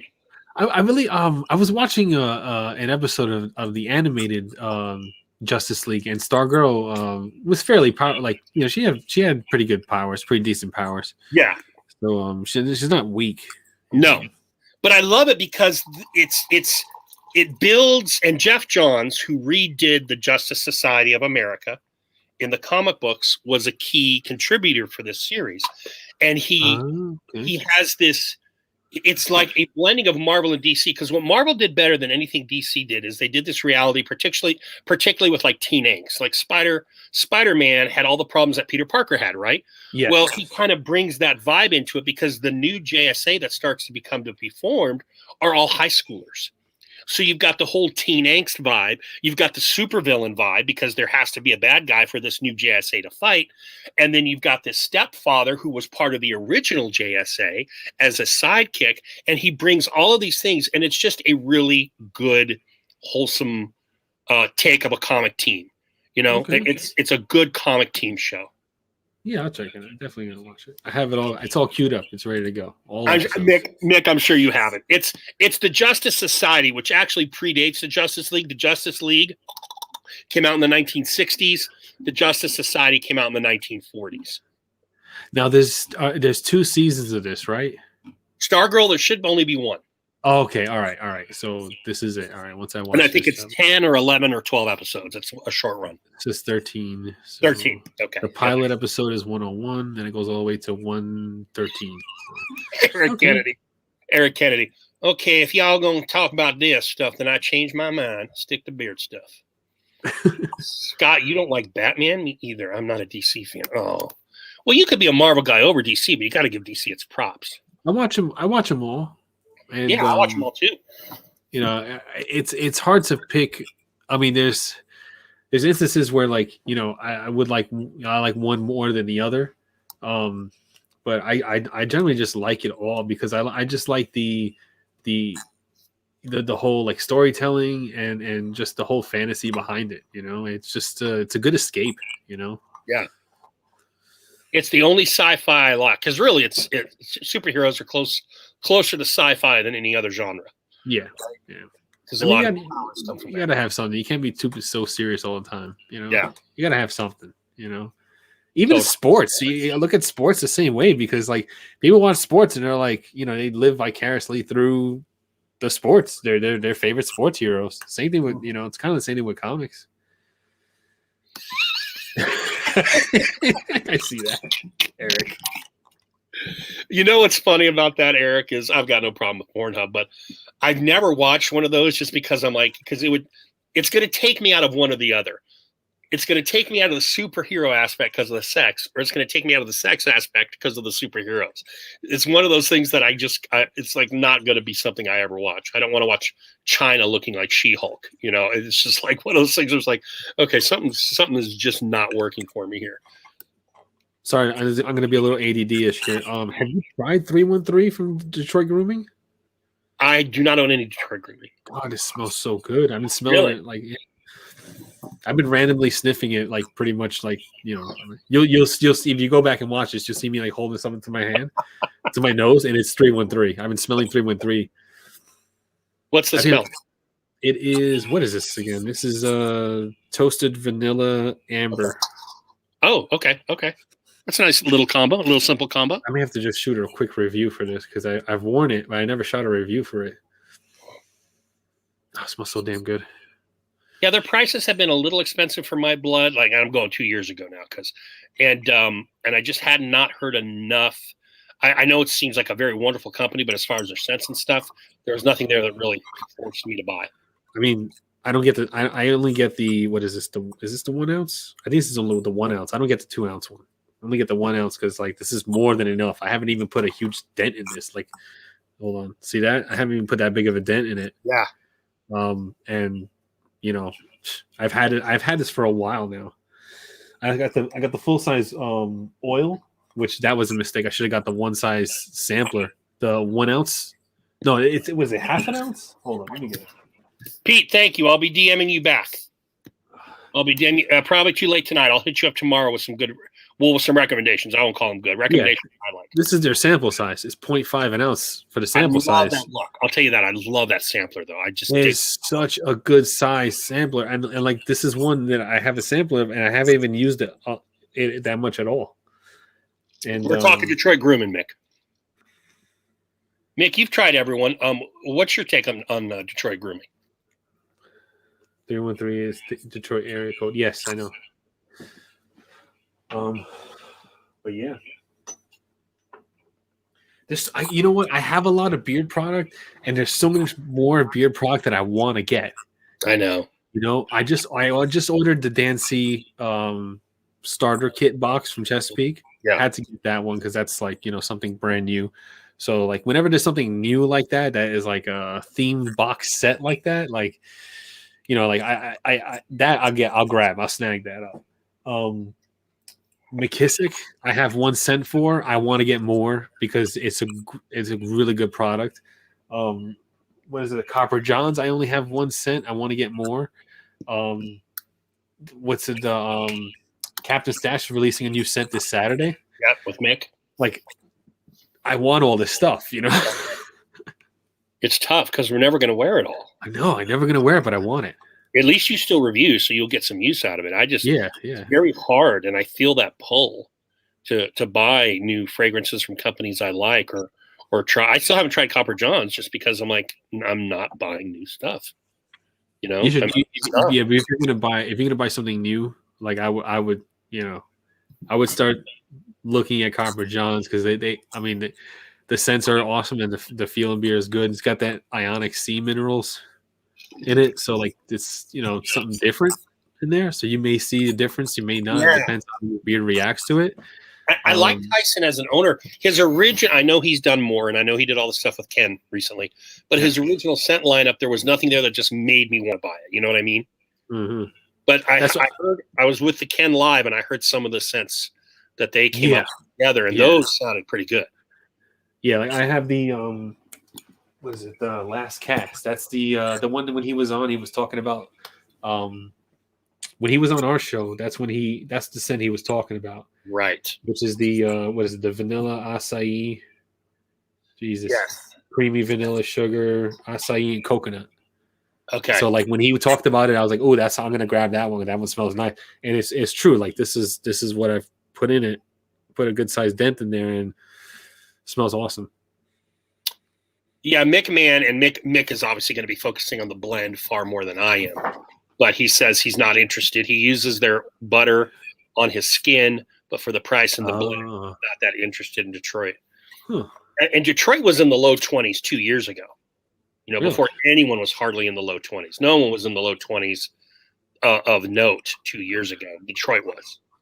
Because I remember, because Dan C was a big Detroit guy, and I followed Dan C before I started doing reviews. So I was like, and then someone picked up Detroit whose opinion I valued, who's like, nah.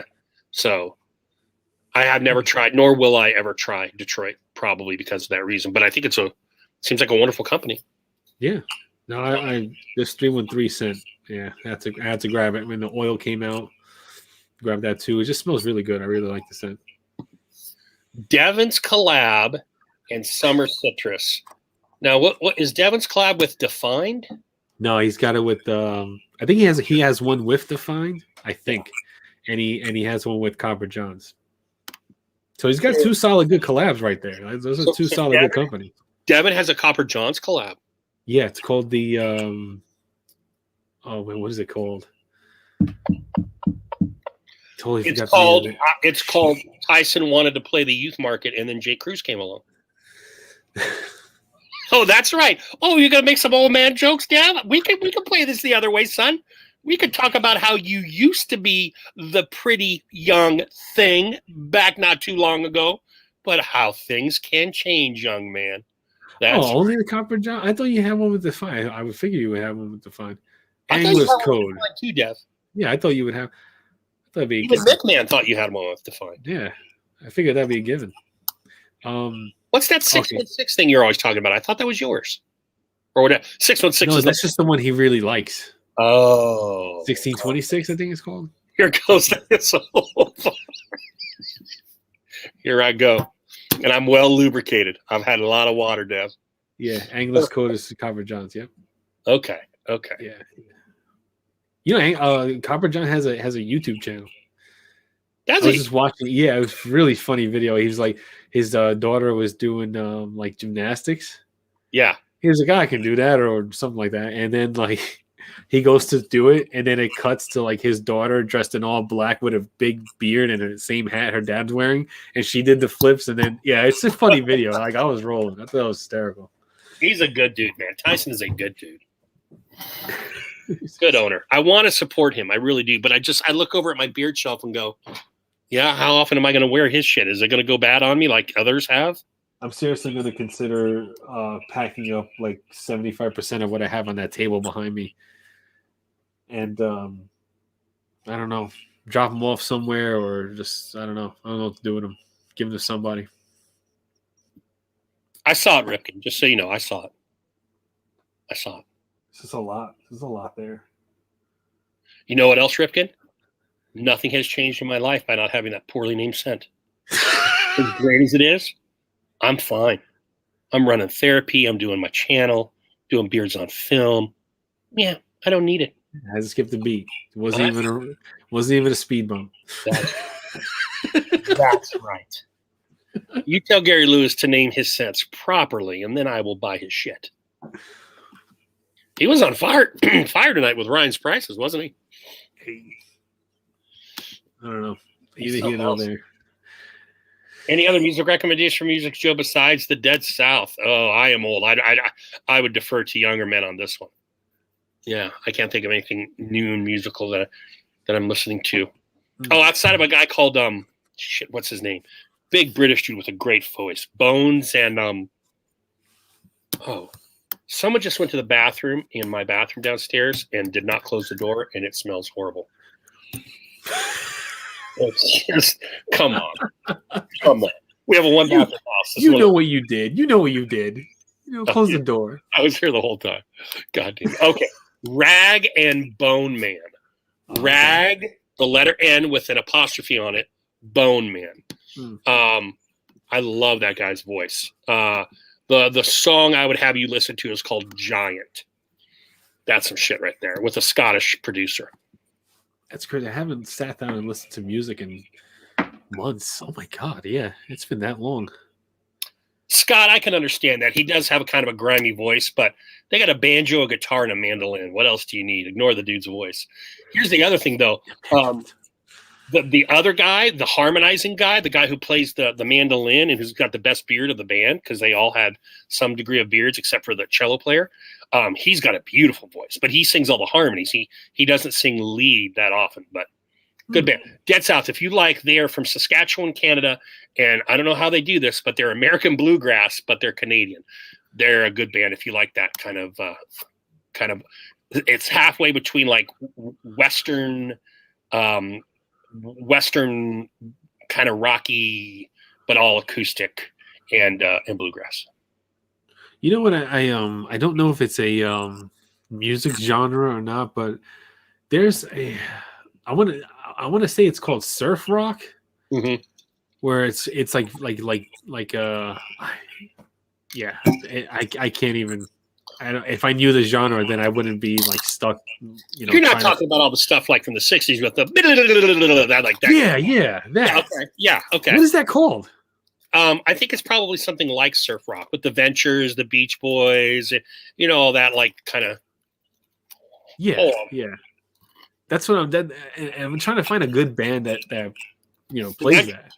The Ventures. Ventures. Let me write that down. Yeah, surf. It's called surf music according to Wikipedia. Surf. Yeah, that's why I thought it was called surf rock, and I couldn't. I don't know. I couldn't find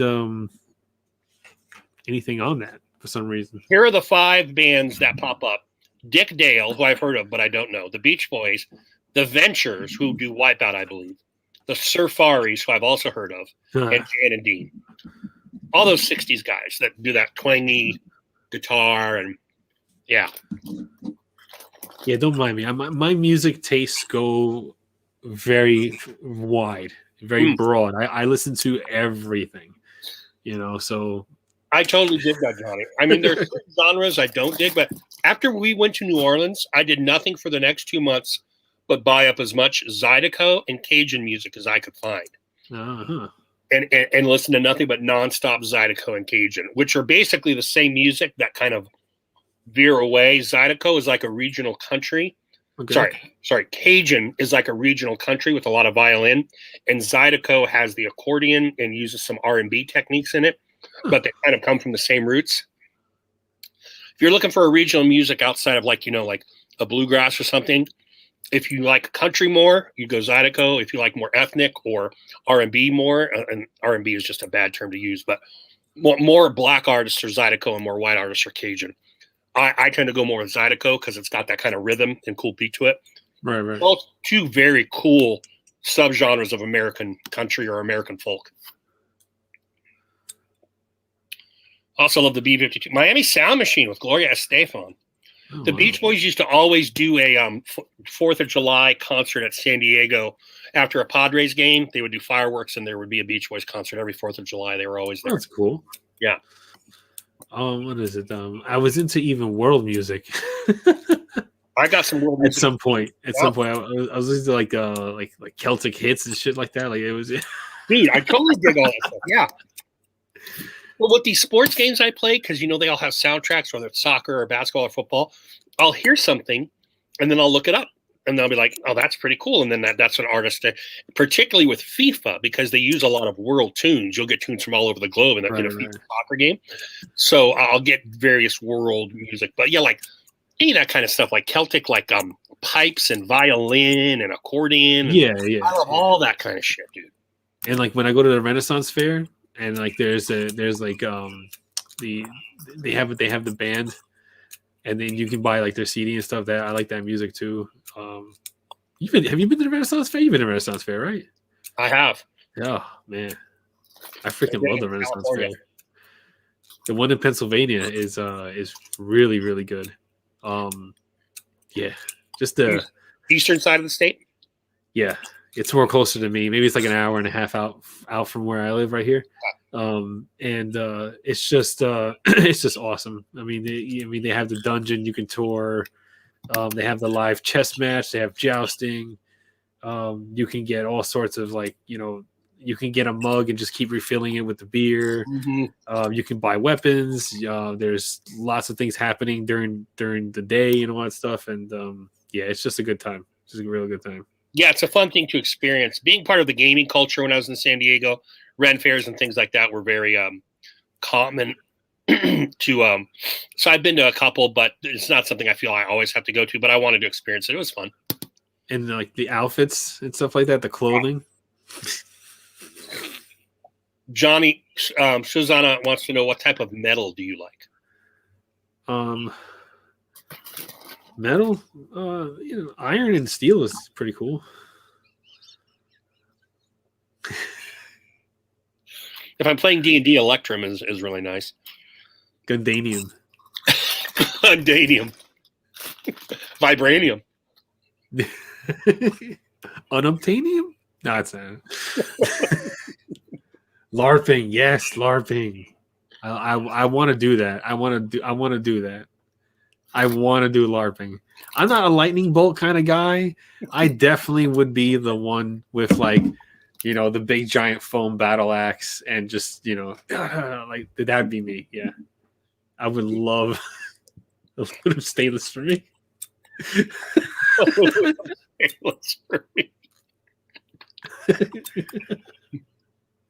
LARPing, Johnny? Yeah. That would be a great beard meetup. A LARP session? I mean, I don't think anybody in the community would be down for that. They're too cool for school. Yeah. When it comes for that, like the egos are way too hard, or too big for that. But I would be totally down for a beard meetup / LARP session. Holy shit!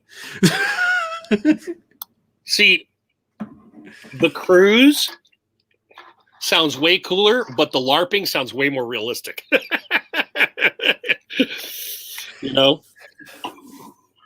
I think we could get more people to at least an area, even if they didn't want to LARP. But a cruise gets freaking expensive.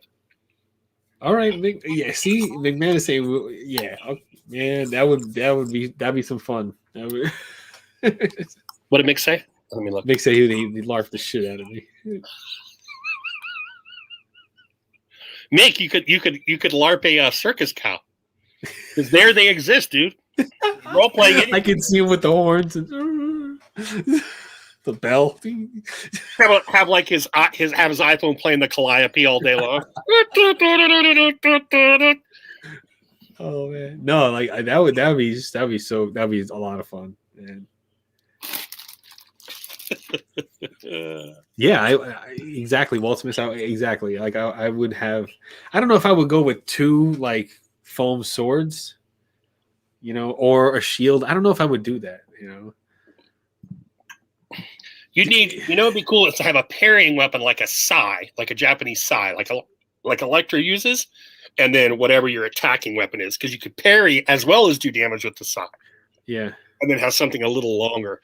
Because a shield is purely defensive unless you bash, but at least with the sai, you could catch and snap a blade and attack it. I would get too into it, though. I feel like I personally would get too into it. Oh, no. And I would like charge people with my shield and just shoulder check them, like tackle them to the ground and just start beating them with the thing.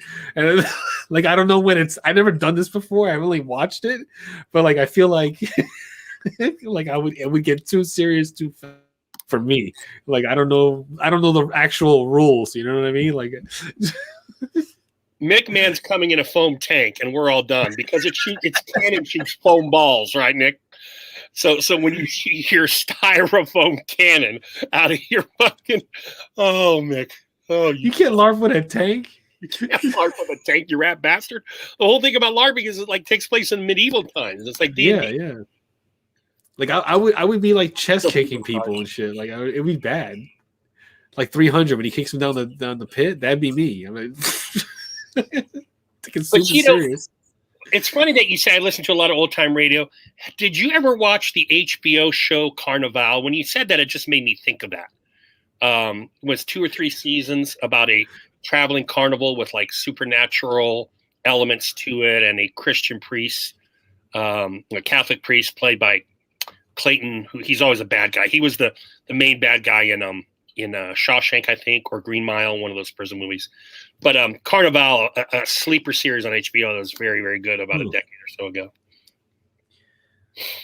Is the foam tank powered by a circus cow? Well, it's going to need locomotion somehow, Eric, because the foam treads on it certainly aren't going far. I've been wanting to. You don't know how long I've been wanting to actually like LARP. Oh, Ever man. since I first saw it, like I was like, I want to do that. I definitely want to do that. Johnny Grooms, being a role play gamer for about 15 years before I moved out here, we even looked down on LARPers. There's definitely a hierarchy there. Now I can see the desire to do it, and I've actually done LARPing in a different way with like a detective themed game that we played where we actually went out and hunted for clues in live locations. Yeah. But as far as like lightning bolt, never done any of that kind of stuff. Oh man. I don't know. I feel like I just want to like. I feel like you can like let loose safely. Yeah, true. Yeah, because if you have all the safe weapons, true. Yeah. All right, so check out the teats on that circus cow. All right, so Johnny, I said I wasn't going to be the one to cancel, but then I didn't think we'd go to 11:30, and now I'm going to have to cancel as I have to get to bed. Yeah. So we'll work on a schedule, get some cool stuff going this spring. And yeah, if anybody wants to do a nose pool, like I like to host them on my channel. DM me or Johnny for any kind of challenge. We'll take even challenge suggestions. Oh yeah, things you want to do. So like Walt suggested, just a whiskey try or what have you. DM us. We'll see what's feasible. We'll get back with you. Give us ideas. Tell us what you would like to do. Either of us, both of us, whatever. We'll set up a spring, hopefully, like lineup of cooler things to do and have some fun in here during the springtime. Yeah, I like to do the group stuff like that. It's fun. Yeah, it's a good time. It is a good time. Yeah. All right, everyone. Thank you. Have a good weekend, all, and be safe. Later. Good night, guys.